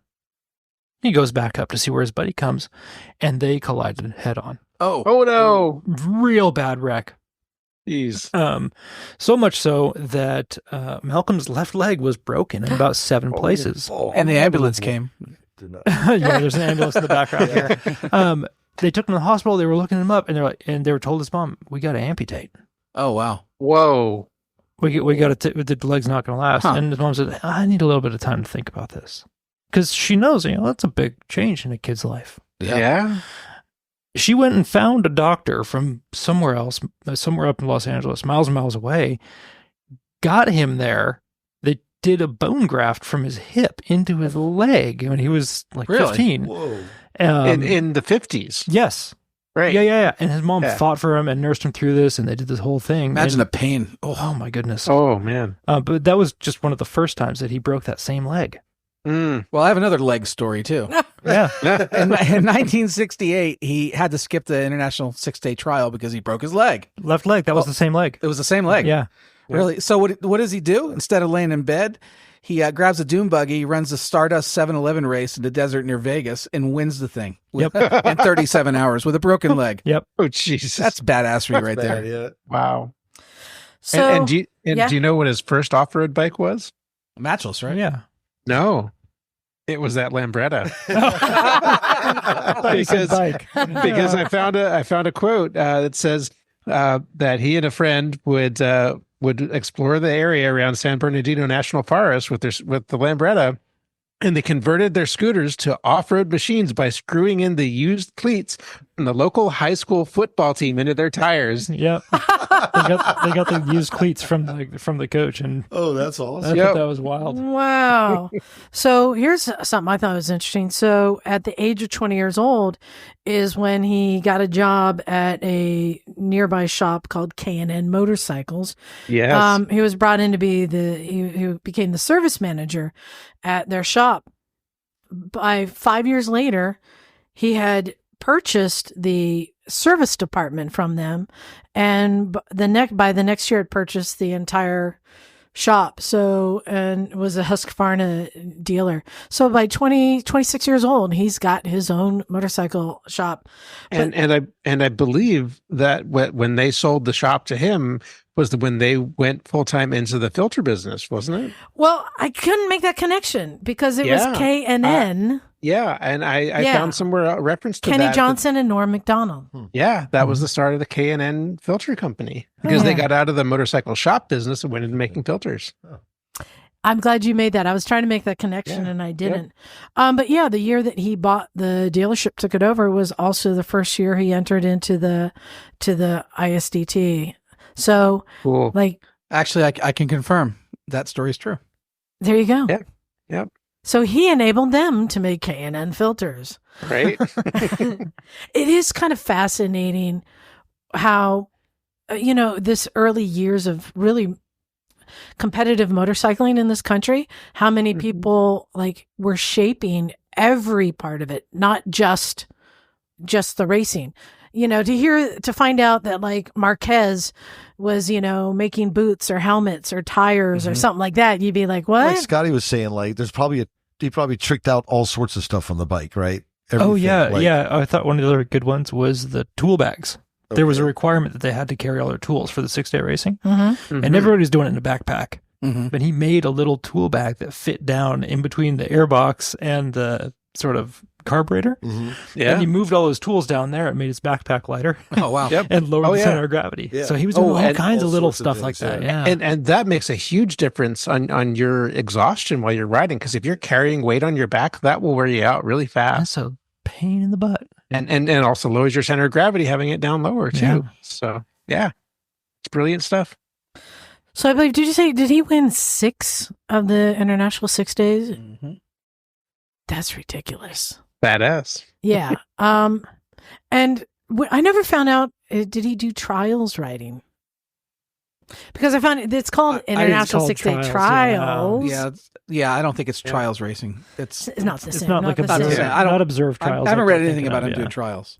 But he reminds me of he probably could though. Remember Penton learning about? Well, that's what I was thinking about too. Like people that want to finish and how John Penton, how people don't realize. Who, by the way, I have a signed Penton number plate right there. How many, I guess KTM, he's responsible for bringing KTM here, and a lot of the gear, Alpine Stars or whatever the boots were called back then. Yeah. Do you know the boots that have the chrome across the shin? Yeah. High something. What were they? Yeah. High point. High point. Yeah. Yeah, and gloves and all these things that he brought into this country and was really a part of when the bikes were, people were still racing like Harleys and stuff and bringing in these European bikes over and completely transformed the sport because they had to. Guys like Penton, guys like Malcolm, they changed everything about it. Well, Penton, especially when you talk about the bikes, I mean, that was a transformation to the light dirt bikes with a long travel suspension and all that kind of stuff. Yeah, pioneers for sure. Different world back then. And just going back again to On Any Sunday, he's such a big part of that film. But what's interesting is we really remember him, and there's so many other racers featured in it that you don't remember as much. As when I rewatched it, I'm like, oh yeah, Jim Rice. Oh yeah, Dave Aldana. Oh yeah, all these, and it's like he's so charismatic, but in his own way. And I think going again, like Mary, just that love of what he does. Well, and he comes across like not a jerk. Like some racers, like I'll be like Kenny Roberts, for example. Some people are like, he can be kind of a jerk, whatever. I've never met him, so I don't know. But Malcolm gives this air of just a simple country kid out to have a good time. He's going to beat you on the track. But that's how he kind of strikes you as just this easygoing, nice guy. So he's easy to like. Just what you see is what you get. Yeah, what you see is what you get. I heard the Haydens are like that also. Okay, yeah. And this is another opportunity we missed because I know, Jim, like a couple of years ago, we were talking about, let's go down to Southern California and go to Malcolm Smith's shop. The motorcycle shop is still there you can go. And like sometimes you'd get lucky and he might be there. He won awards for that too, for the shop. I was reading at the height of the shop, he employed 100 people at a motorcycle shop. What? Holy cow. Yeah. Wow. 100 people. Wow. It's a big shop. I was looking at some footage there, and it's like basically a museum. It's a big shop, but it's one of those like super shops that also sells like four-wheelers and all the things. But he sells scooters, and it's not just specific. It's a motorcycle shop, which you can still go visit. Was it in Riverside still? Where's that at? Malcolm Smith Power Sports. Yeah, Riverside, California. And they have a little Malcolm museum in there, and I've seen where they have like videos of him like explaining things, certain bikes that are on display there.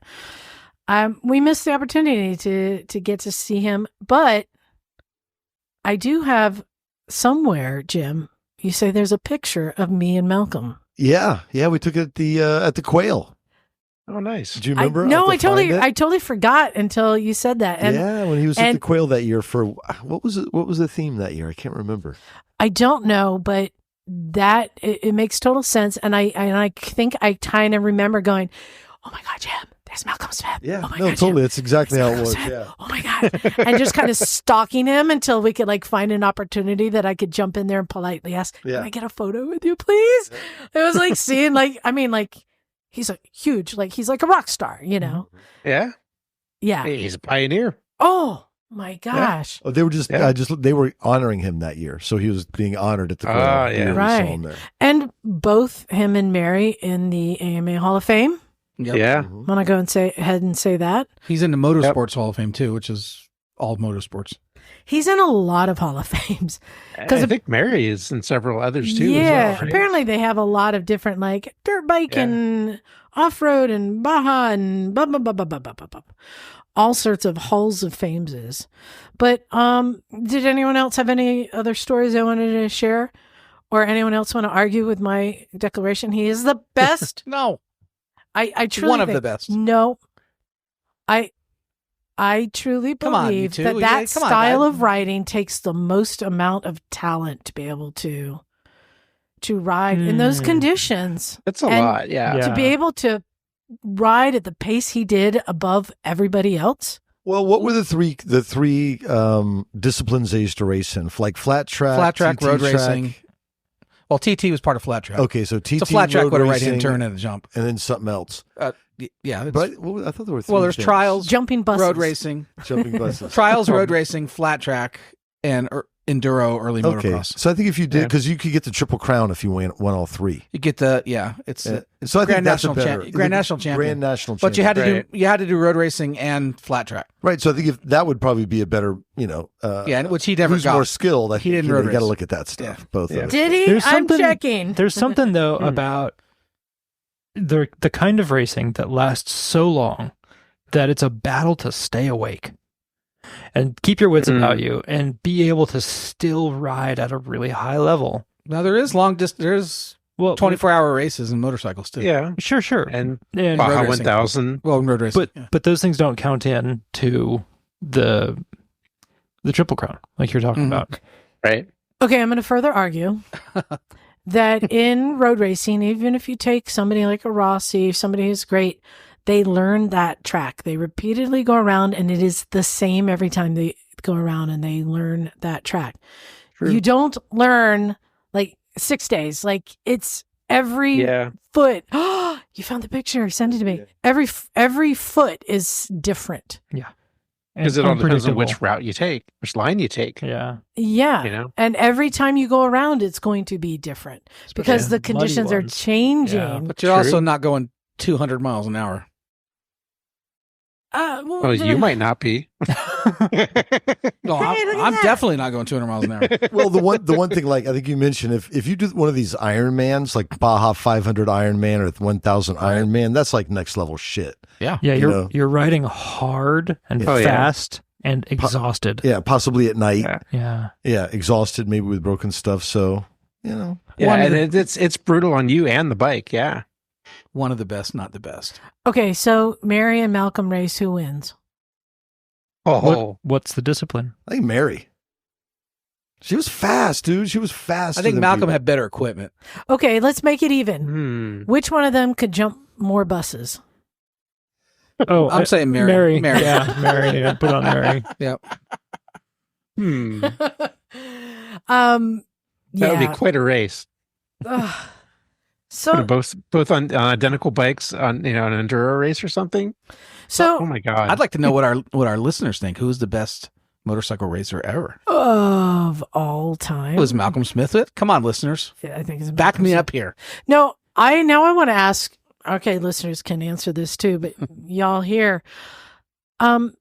These were iconic riders with an amazing, just raw talent, and were legends in their sports. Are people riding today going to have that same legendary status? Rossi. In 40, 50 years? Rossi, Marquez. Well, in my mind, kind of what makes these older riders legendary is they're cowboys. They were the first. Yeah, they're doing it first. They have way less better equipment. The technology's just not there. No technology like GPS navigation, or if you get hurt, you could be out there for hours and hours and hours. So I think back in the day, they had to be much more mechanics, much more much bigger skill set. And beyond just that, just finding a way to make it happen to get to the finish and be there the fastest, like any advantage you could find, that's what they did, and they were resourceful and they thought outside the box, and that's what made them successful. Like I saw an interview with Mary where she was talking about what she carried with her when she was doing these like Baja races, and one of them was, it wasn't Midol, it was something, whatever at the time. Oh, it was a like Percocet. Yeah. Percocet. She would One Percocet. take Percocet with her, because if Just you one. crashed, you had to get yourself out of there. So you're going to have to ride out broken. So just With a take a broken leg or Percocet. Yeah. Well, hey, I carry just in my case. stuntman drugs too. Yep. So maybe that hasn't changed so much. But I do think that there are riders from each generation that are going to come through history and still be with us. I mean, Kenny Roberts will, Freddie Spencer will, Nicky Hayden will, Travis Pastrana. Travis Pastrana will, for sure. They'll have their places. Well- yeah. Jared Mees will. And it's kind of the people who do the most with the technology that's available to them in that day. Those are the people who will be remembered, right? Yeah. You know what? I'm going to say that all those racers you mentioned will be fondly remembered, like many of the racers. But how many of those MotoGP racers, are still thought of when you watch like some of the old race results or videos? You're like, I've never heard of that guy. And I'm going to say that I think in 50 years, like the type of person who will rise to legend status, like Malcolm, like Mary, would be someone like Travis Pastrana. Mhm. Yeah. Yeah. Because I think that is They're memorable. legend Like Evil Knievel, status. right? Evil. that Yes. And not to downplay like Rossi and Marquez, they're all great racers, but there's going to be more great racers coming along as well. These are all people who made the books for being good, but did they change the sport? Oh, I don't know. I mean, Did they really change the sport? They're the best at Well, amongst their peers right arguably, now. Kenny Roberts changed the support. He was the one that really started to knee drag, really aggressively. I mean, there are, and Rossi, and they brought a whole nother style of riding in also. So they did, maybe not. The problem is you can't judge people across generations. You got to look at people for the generation that they're in, because that's the only fair way to do it. So Malcolm better than Rossi? Well, who knows? I mean, in their time, Malcolm was probably the best racer over there. it makes that idea of Yeah, the but greatest look of at- all time really But also challenging. look at the bikes they had to ride. Okay. Yeah. I mean, but they were racing against other people with the same bikes. So And it's like, the is Michael bikes are Jordan better doing than different LeBron things. James? Yeah, different. I don't yeah. know. Yes. No. Well, I'll say, like, if you look at freestyle motocross, just for conversation's sake, Sure. that started like a lot of things with just motocross dudes in the desert, Exactly. just launching huge air. Yep. What was, I don't know if it was Dirt Devils or some of those old Yeah, movies. those guys were they nuts, had, right? Demons of Dirt. Yeah, right. Yeah, that's it, Demons yeah. of Dirt. That's what it is. I mean, you watch some of that stuff. I think the story here is that we have to spend more time in the desert. It's more time That's in the the answer desert. to it Yes. all. Yes, Why don't you, sending it. why don't you talk Yeah. about our upcoming event in the desert? Since Oh, can we People segue to something Yeah, else? yeah, go ahead. people can come Steve be Malcolm. McQueen approved. Well, you can do the Steve McQueen action out there. So yes, it is getting to be that time of year again for the second annual Misfits Desert Hair Motorcycle Gathering. So this will be in January 16th, and I will be there on the 16th, John. So I think me and John are going to show up on Great. Thursday, January 16th. This is at Johnson Valley. I might go in on Wednesday. OHV. Oh, bitchin', yeah. I'll Oh, be in Palm Springs right before that. can I make a suggestion? Yes. You should start a Google document so people can confirm if they're coming or not. That's way too complicated for me. It's really not. I'll help Okay. you do it. It's really not. That way I can put a link up on our website. Okay. And anyone who's coming can just click on that and say, yes, I'm coming. And if you want to know what kind of bike they're coming or where they're coming from or... Okay, well, what I will say, I was keeping this on a download, but if you tell me you're coming to the second annual Desert Hair Gathering, I'm getting T-shirts made again. Oh, awesome. So they're going to be pretty cool. But so if you tell me you're coming and send me your shirt So size. we'll that's all create I need to a know. Google Doc so we can put the link and people just click on it and all they do is respond. Yeah. Answer the question. That's all they're doing. That way Sure. you don't have to have a link. You're not You're Sounds not good. paying Spend for $50 anything. Bring your own food. Just stamp an envelope. Yeah, make life easier. But yeah, Bring your own food, bring your own water, bring wood. as a reminder, exactly, the burning wood. But yeah, so it's BLM land, Johnson Valley OHV. They just had Babes in the Dirt was out there for a big event. It It looked like Anyone- such a good It time. looked like a super good time. Yeah. If anybody followed that, it's also where they do King of the Hammers. But yeah, BLM land, so there's no services. Bring your own stuff. And if you have questions, just let me know. Find me on Instagram. Probably the best way to get a hold of me. Yeah, I mean, all of these things are happening in the same region, Yeah. but that's a big region. Yeah. It's huge down there. And the variety of writing, I think, is the appealing thing. And the one thing we're talking about, like sending it and all that kind of stuff is there's dunes out there. So You can have send it fun all with day You long. can send it in the dunes. There's writing through the scrub brush. There's slow stuff through the rocks. Yeah. There's just a ton of different stuff. So when you think of the desert, it's got everything that any desert would have to offer. So it's a good time. Come on out, have fun. No Well- matter what your favorite type of writing is, you'll be doing something else most of the time.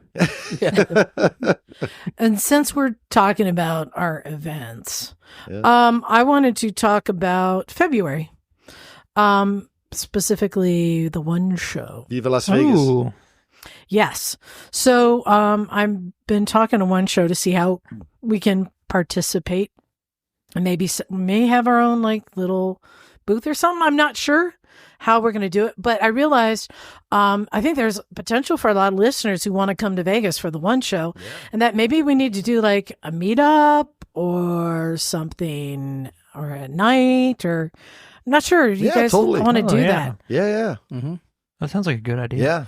That A maybe bingo with an Elvis impersonator. we can send everyone over to Phil's motel. Phil seems to have the spot. So I think we rendezvous at Phil's. Yeah. But I will say for anyone who is coming, so we're going to be staying downtown at Fremont Street. And that seems to be just a few blocks from where the one show is happening. And, yeah, maybe we can do some meetups. So let us know if you're coming. And, yeah. Do they have to do anything weird to get a pair of socks or something? We haven't done that in a while. I don't know what we're going to do because traditionally we've set up guerrilla. Oh yeah, you haven't been, Scotty. We always find a corner, a place, and we make our own little lounge. Guerrilla hospitality. Guerrilla Pay off hospitality. the security guards with bananas. And we've been able to do that because the space was so big and there are all so many corners. You could just move pallets and create it. But in this space, they don't have that. It is a defined building, Controlled. controlled. So I just was like, hey, we're coming. We thought we'd check in before we just show up with a couch and carpet and, and a palm tree, figure out how we're going to be a part of this. But hopefully, yeah, I told him we like to pass out waters and bananas. Mm-hmm. Yeah. Mm-hmm. You gotta They go a long way. Water and a banana goes a long way. You need the night banana. Especially I thought those were motorcycle day bananas. Yes, you do. Those are they are the day bananas. It'll be on Fremont, so maybe a little cheaper too. That'll be nice. Well, we got a bunch of emails to get to. Bagel, you got the one I sent you, yeah? Yes, I do. All right, well, let's start with John and go around. Okay, this is from Stephanie Feld. Yeah, Stephanie, who was at Vintage Days. That's right. Yeah. Yes. Yep. Hello, Misfits. I recently had the misfortune to test my armor when I crashed my DR650 on an adventure ride through the beautiful eastern Pennsylvania countryside. I was wearing a first gear mesh jacket, Olympia mesh pants, Alpine Stars Corazal adventure boots, and knee braces. Everything had some sort of padding or armor right from the manufacturer. If you want the dirty details, it was so dusty that my face shield was approaching zero visibility. We were zooming happily along in second gear about 25 miles an hour on a lovely smooth gravel road. The group I was following turned down a hill. Suddenly, the sun was right in my eyes on top of a nearly opaque face shield. The gravel turned from smooth and packed to chunky and loose. There was a left turn at the bottom of the hill, and here's the kicker. The hill was covered in mogul-like whoops. I could only think to slow down, so I shifted my weight back and applied the rear brake. We almost made it down, but on the third whoop, the bike eventually totally got away from me. No. Yikes. Damage report. The DR650 has one broken mirror. Me, in spite of being fully armored, gear and heavy boots, massively bruising, possibly sprains on the left foot, knee, thigh, and ribs. After almost 3 weeks, my left foot is still so swollen that I can't wear a shoe on the left foot. Nothing was broken, and I was able to ride home after the other riders helped pick me in the bike up. But obviously that armor doesn't help as much as you would hope. Rather than going on Ryan Fortnine's way, I'm doubling down on the armor. Smart. I will be adding level 2 armored shorts and elbow guards and probably upgrading the Tech 7 boots. Hopefully I won't have to go through the crash test dummy route again. But if I do, hopefully I'll come out in better shape. Thanks, Stephanie Feld, Bikes Built Better, Pennsylvania. I have a quick update. Breaking news. I think no, this is so cute. So the email that I read earlier, the Haley, that I sent to Haley, I forwarded it to her. She sent an email to him and saying, "Hi, I'm actually the filmmaker. I'm so glad that you enjoyed it, and thanks for sharing." That's going to be a surprise for him. That's awesome, right? Because he didn't even know that we were having her on. Oh, that's fun. So yeah, I'd be like, "Whoa." Wow. Thought that was cool. All right. I have one here. It's a little bit long, but it is good and it is worth it. And this one is from, I think it's Callus. Okay. Callus. To my favorite crew of podcasters, I decided to take the time and send a bit of a lengthy email. I would apologize, but I feel that given the time and care y'all dedicate to the podcast, it was only right for me to at least attempt to provide you with some entertainment and share some of what makes me tick as a writer. I have a solid idea for my next project, but could use the advice of some fellow writers. Before I begin my story here, I just need to say thank you. As an avid MotoGP fan, I usually fill my time between races listening to various racing podcasts. Well, last winter, when the racing season ended, I found myself needing something new while working in the garage during the winter months here in Western North Carolina. I stumbled upon your podcasts and spent the winter feeling like I did 20 years ago when I had just started riding and was surrounded by a community of friends wrenching and riding on the weekends. I could thank each of you individually for the times you made me smile or feel like I wasn't alone in the world. The episode, What's in Neil's Noodle, hit me in the feels. Says, but I do need to send a special thank you to Emma, who provided the most eloquent explanation of a modern charging system I had ever heard. The stator and regrec system always gave me a headache trying to troubleshoot, but now I feel confident I can diagnose any issues down the line rather than just firing the parts cannon. Last winter, coincidentally, after finally finding an annoying charging issue, I stripped down my 2005 Triumph Speed Triple. At just under 12,000 miles, it finally needed a valve check. And having owned it for 7 years and not knowing its past history, I decided to re-grease the suspension linkages and rear hub. Good idea. While I was there with everything pulled apart, I decided I might as well replace the suspension that I had grown to dislike. I had new cartridges put in the front forks, and I also installed a performance rear shock. He sent some photos for us. The Speed Triple is now on rails, and as much as I love the raucous sound of the triple screaming through these valleys, some days I just don't feel like folding myself up for an aggressive ride. Having owned mostly sport bikes over the years, I decided to pick up my first cruiser and found a great deal on a 2014 Triumph Thunderbird LT with only 1.5 thousand miles on the clock. Oh, it's new. Wow, yeah. After a year of riding and refreshing the Thunderbird, I find myself grabbing its keys more than the Triple. I live in the mountains here in Burnsville, North Carolina, surrounded by a lot of technical twisties, but the Thunderbird carries its weight surprisingly well. I am entering corners confidently and having as much fun as I did on the Speed Triple without tiring myself out by braking aggressively to initiate weight transfer to the front forks. The handling is smooth and just sublime for such a large bike, but I still had some gripes with the feeling in the rear at highway speeds, and I once again could not ignore an underperforming suspension. So yes, the Thunderbird also got the treatment and has new shocks on the rear.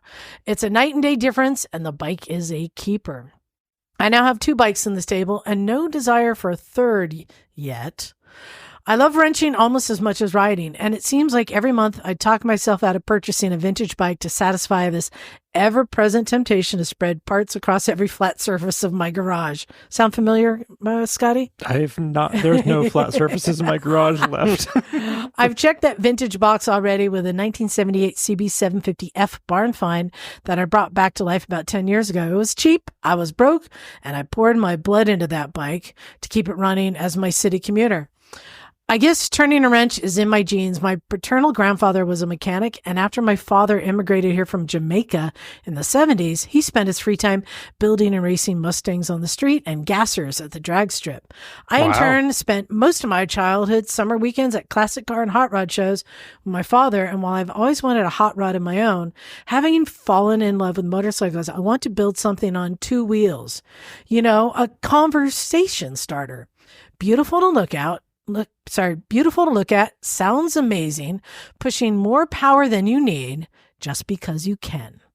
Something that makes people ask why, while sporting that same ridiculous smile that I am hiding under the helmet every time I ride. So the question is, would I be crazy for supercharging the Thunderbird? There is a reliable UK-based supplier of kits for this application. I've spent a few months doing my research. I've corresponded with other owners of supercharged Thunderbirds and reached out to the supplier with questions. I've even reviewed a copy of the fitment instructions. I'm confident in my ability to do the install, but would I be ruining a good thing if I decide to take the plunge? Truth be told, Hurricane Helene decimated the roads in this area. I'm not sure how long it'll be before I'm enjoying the scenery again. The roads are slowly starting to open up. Progress has slowed with the cold weather. My winter project may also need to be a spring project based on how long it'll take to rebuild the infrastructure here. So am I crazy? Should I give it the beans? Thank you. You should always give it the beans. Yeah. Thank you for hosting the podcast and keeping the lone wolf biker in these Appalachian hills. Yes and yes. I have a You're couple crazy thoughts on and you this, should give it the beans. Yeah. I'm thinking that because he's already done the research, he's already talked himself into this. Yeah, he really has. He's already going, He's looking for confirmation. Yeah. It's a great, terrible, brilliant, questionable idea. Absolutely do it. Yeah, just do it. My only thought is, and it sounds like other people have done this before, so there is a way to do it. As long as the innards of that engine, the con rods and the bearings and the crank are going to be able to support that increase in power, have fun with it, you know? It sounds like there's a little bit of a community around it. Why not? Yeah. I'm going to throw my support on this too, and I'll tell you why. I find that many people, and sorry, John, I'm going to throw the Harley community under the bus here because you know I love to do that. I find so many people are so concerned with power and not concerned with control. It's true. But this person has already upgraded the shocks and the control, which tells me that, yes, now you can bring on more power because you've already done that work ahead of time to get the control. And so, you have earned that. So make it a Rocket 3. Yeah. My only other thought on this was about all of the terrible infrastructure that's going to keep him from enjoying this cool new project. Well, that can be changed. But it'll be taken apart while you're waiting. And you can go other places with it. So it's pretty easy. That's a decent bike to slab, an old though. dirt bike. Yeah. Sure, you can do that too. Or a supermoto. You can always have another option as well. Absolutely. There's always a need for another motorcycle. And plus one, right? D minus one. D minus one. I'm there. Or an O minus plus one. one. Throw nitrous on there while you're at it. Oh, my word. Remember, Emma had that on Tubbo. She had that Mitsubishi turbocharger, and that bike also had nitrous. Yeah. Did it? That's Oh, my crazy. God. Yeah. All right. Scotty, Yes. got an email to share with us? Headline is Forgive Me. Oh, no. You're forgiven. This is from the Six Bike Garage. My apologies for sending 2 emails in 1 week. There it is. And that this one's a bit on the longer end. But I'm looking for a bit of advice. I'm an amateur, self-taught mechanic who's always tinkering with something and occasionally getting out over my skis. While I generally try to avoid buying bikes with the intent of fixing and selling, occasionally it happens. Unfortunately, when I do decide to go for one of these, they don't always go to plan. Of course they don't. This year, I have 2 such projects. One is a GSX 600F that is languishing and awaiting a return to my attention in one corner of my garage. Perhaps I'll share more about that in the future. GXX 600F? GXX 600F. I don't know that one. Let me look that up. Okay, what else? The other one is that has currently been occupying my time and tools, if you're familiar at all, is one of the Harley Hummer line. Harley or Hardly? Harley Hummer.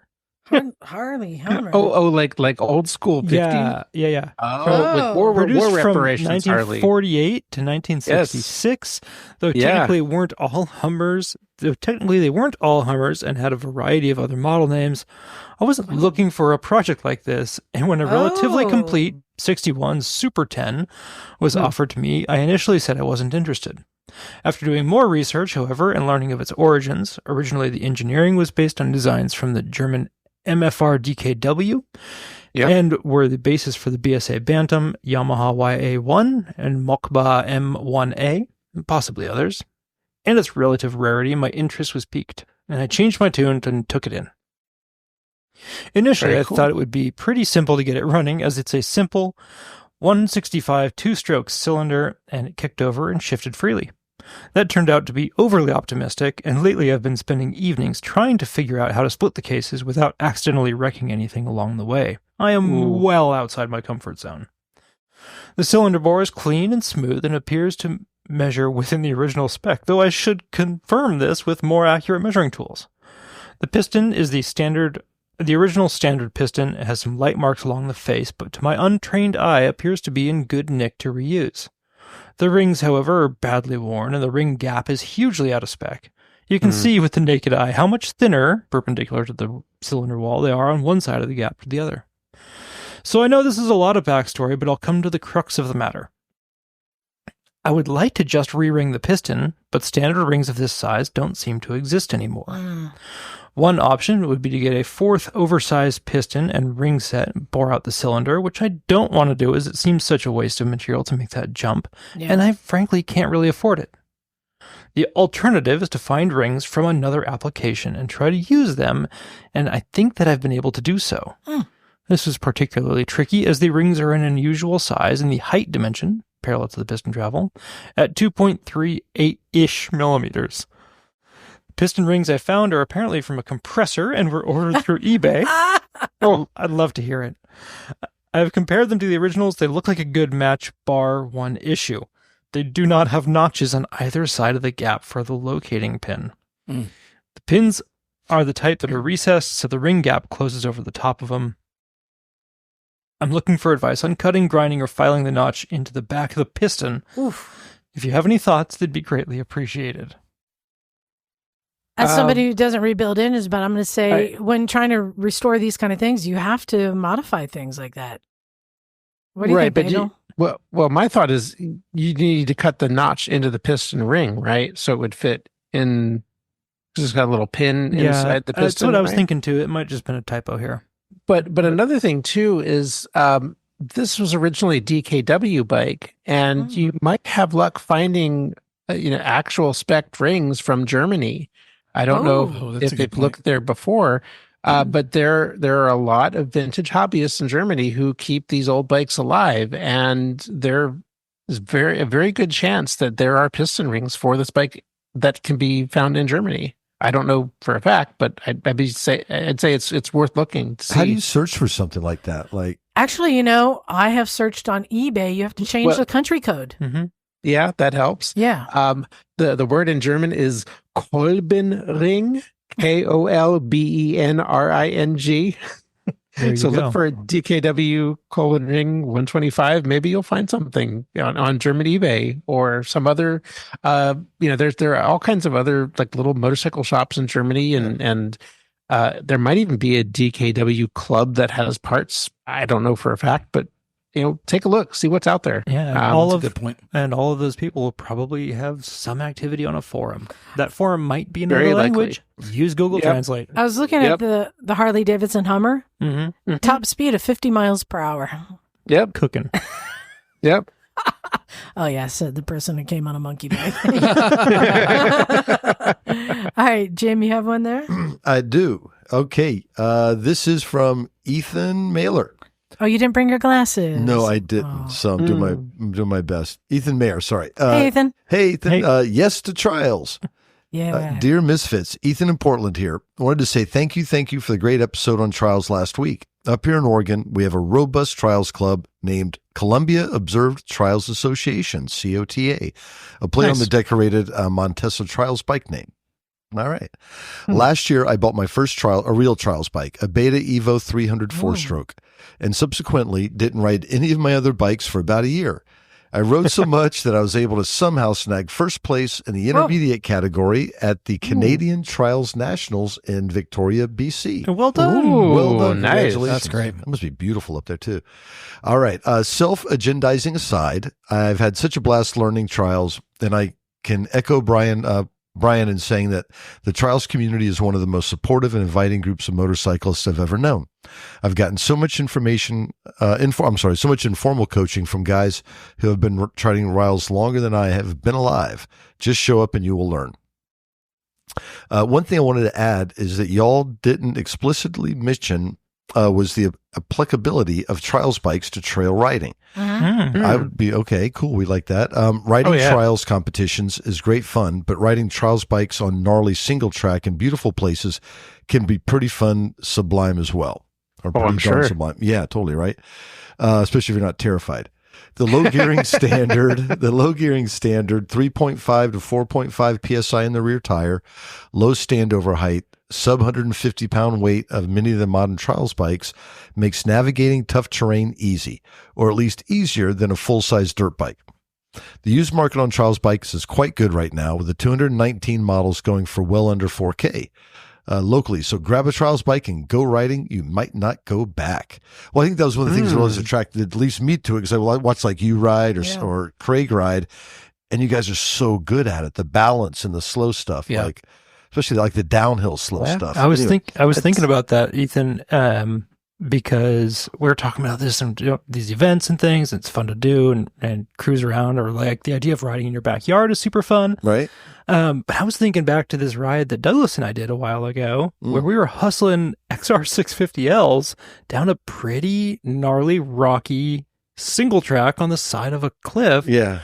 I was thinking, on a trials bike, that could be fun. As opposed to terrifying, right? Gives me anxiety. Big ass dirt bike. Yeah, instead of a big ass dirt bike. Well, it's like we watch like the Cody Webbs of the world ride. That's where their background comes from, right? But anyway, I'm not done. P.S.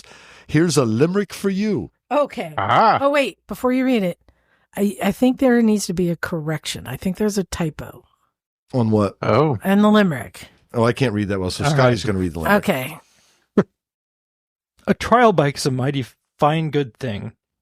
Gives that bing, that bong, and that boing. But for some I should tell, tights and half face only spell the search for a throat they could wring. I couldn't tell if it was a throat or a throttle they could ring. Oh, I read it as throat because that's what it says. That's what I thought might be a typo, but you said boing just right. Boing. Thanks for the poetry. That was cool. That was I mean, awesome. there's definitely some appeal to that. Yeah. I kind of miss all the poems we were getting. There's some good ones there. I know. I got so excited about trials after our last thing that I signed up for a trials class. Oh, nice. I might be joining you and bringing a +1 on that. I'm stoked. It seems like a real good way to injure an ego. I want to learn how to wheelie. That's all what right. I heard. We got one left, and this one, the question is, Jim, is it less or is it more? More is always better. No, it's less more. Hey, Les. It's not less, it's Les Moore. Les Moore. Big Les. And Les writes, Projects and Piffle. Hello, Misfits. I must say I really enjoyed being with you all during episode 600. And being a winner by birth and early decisions, cryptic clue. I was even more pleased to be there. It was great being able to be part of the chat in real time. It's Les Moore from not sunny Bridlington, UK. And if Bagel is reading this, top of the morning to him. In his usual Irish inappropriate accent for me. Thinking about Bagel, I thought he might be interested that despite not having a scooter for 50 years, I've had one in the past and always give the same model an admiring glance when I see one, more often than you would think. Bridlington has a scooter rally every year. It was a 1960s Lambretta Li 150, which I bought for the princely sum of 10 shillings back in early 1976 as a non-runner. It was a simple HT lead problem, so I soon had it running, and although not old enough at the time to legally ride on the road, I did manage to get some exciting riding experience, especially on our damp roads with small tires in the spring. Okay, wait. So this is another Gateway Lambretta. Yes, it is. Okay, same as Malcolm. Yes. I sold it for a whole £5 when I was off to join the British Army to do military training during the hottest summer ever in the UK. It set the pattern for the buy cheap, do up, sell at a profit pattern that has stood me in good stead during my whole biking career. I thought I would respond to Emma's request about the projects that people are doing. Well, this winter, I am resto modding a 75 Triumph Bonneville that had spent most of its life in New York State. Oh. It was mildly customized. I will attach a picture of the tank art. I'm aiming for desert sled, street scrambler type of look with Bretta electrics. And I gotta say, the picture is quite interesting. Yeah, I'm sharing it here. Yeah, that's very cool. It's an airbrushed woman in a very skimpy bikini on part of an airplane. Most of it. With reins. It's quite the picture. So it's certainly That's like a tattoo Jim would get. Well, yeah, maybe. Yeah, I think he already has it. Maybe on my ass. It is- I it think is it's killer. You got to keep the gas tank. It's an artwork from the time, let's say. Oh, yeah. So back to the email.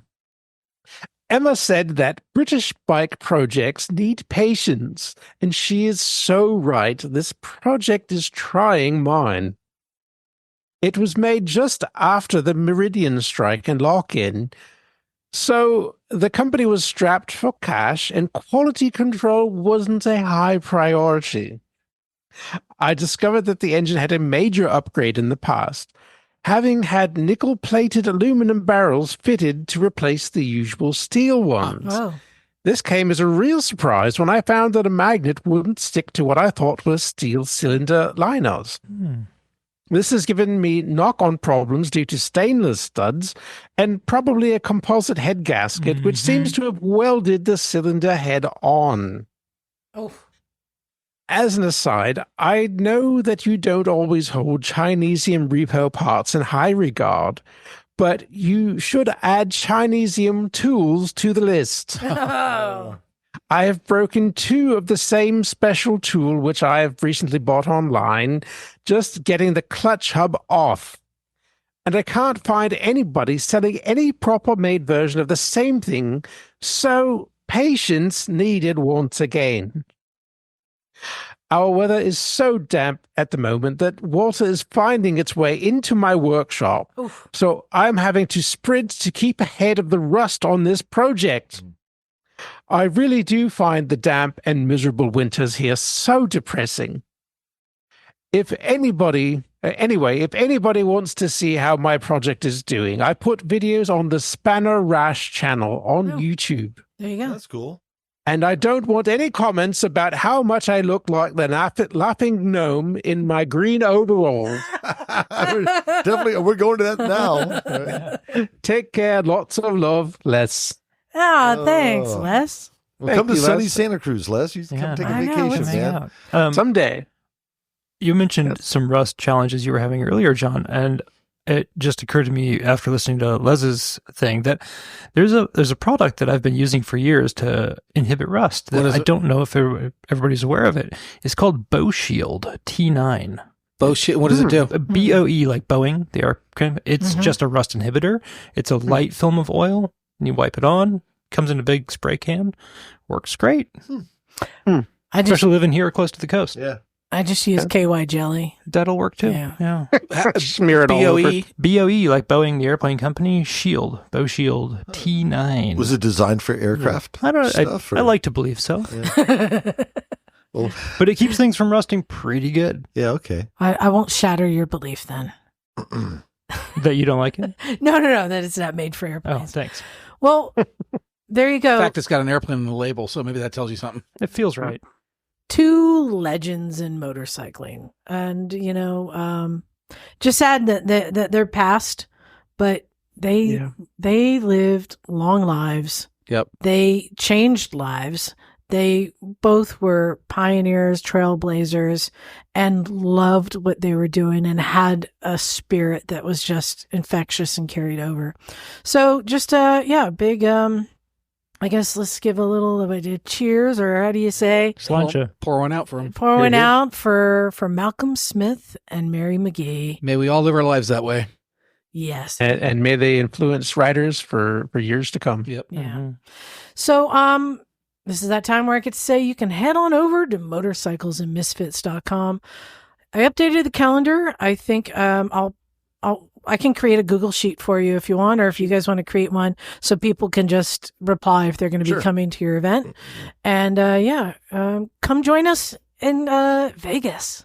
Yeah, come to Vegas. That'd be a good time, especially if you live where it's cold. Come on out to Vegas. It'll still be chilly out there, I think, but it's still better than snow. Good time to be had. And especially with Uncle Phil. He's always a hoot. We're going to have a big crew there. Yeah. We're going to have a big crew, so it's going to be a good time. Except Bagel. Bagel says he's not coming. I will not be going to Vegas. I'm sorry. I can't do it. Wah, wah. But if you want to come to Portland, I might go there. Well, and I know that when we're doing research for Malcolm, when I found that Lambretta and I texted Bagel, I'm like, oh my God, did you know this? I did not know that. That was very, that just very roped cool. him in. Yep. Got him started. Something I would like to ask of our listeners, if you're still with us here, can you leave us a review? It's been a long time since I've asked about that. Leave us a review. It helps people find our show. I know we've been around a long time, but there's constantly, as we just heard in some of these emails, people who are just now discovering us. Yeah. So give us a review. Yeah. I would really appreciate it. And thank you to our Patreon subscribers. You're the best. All right. I think we're ready to get out of here. Thank you, everyone. This is Liza. Stubby John. Scotty. Naked Jim. Bagel. And we are out of here. Ooh, cool.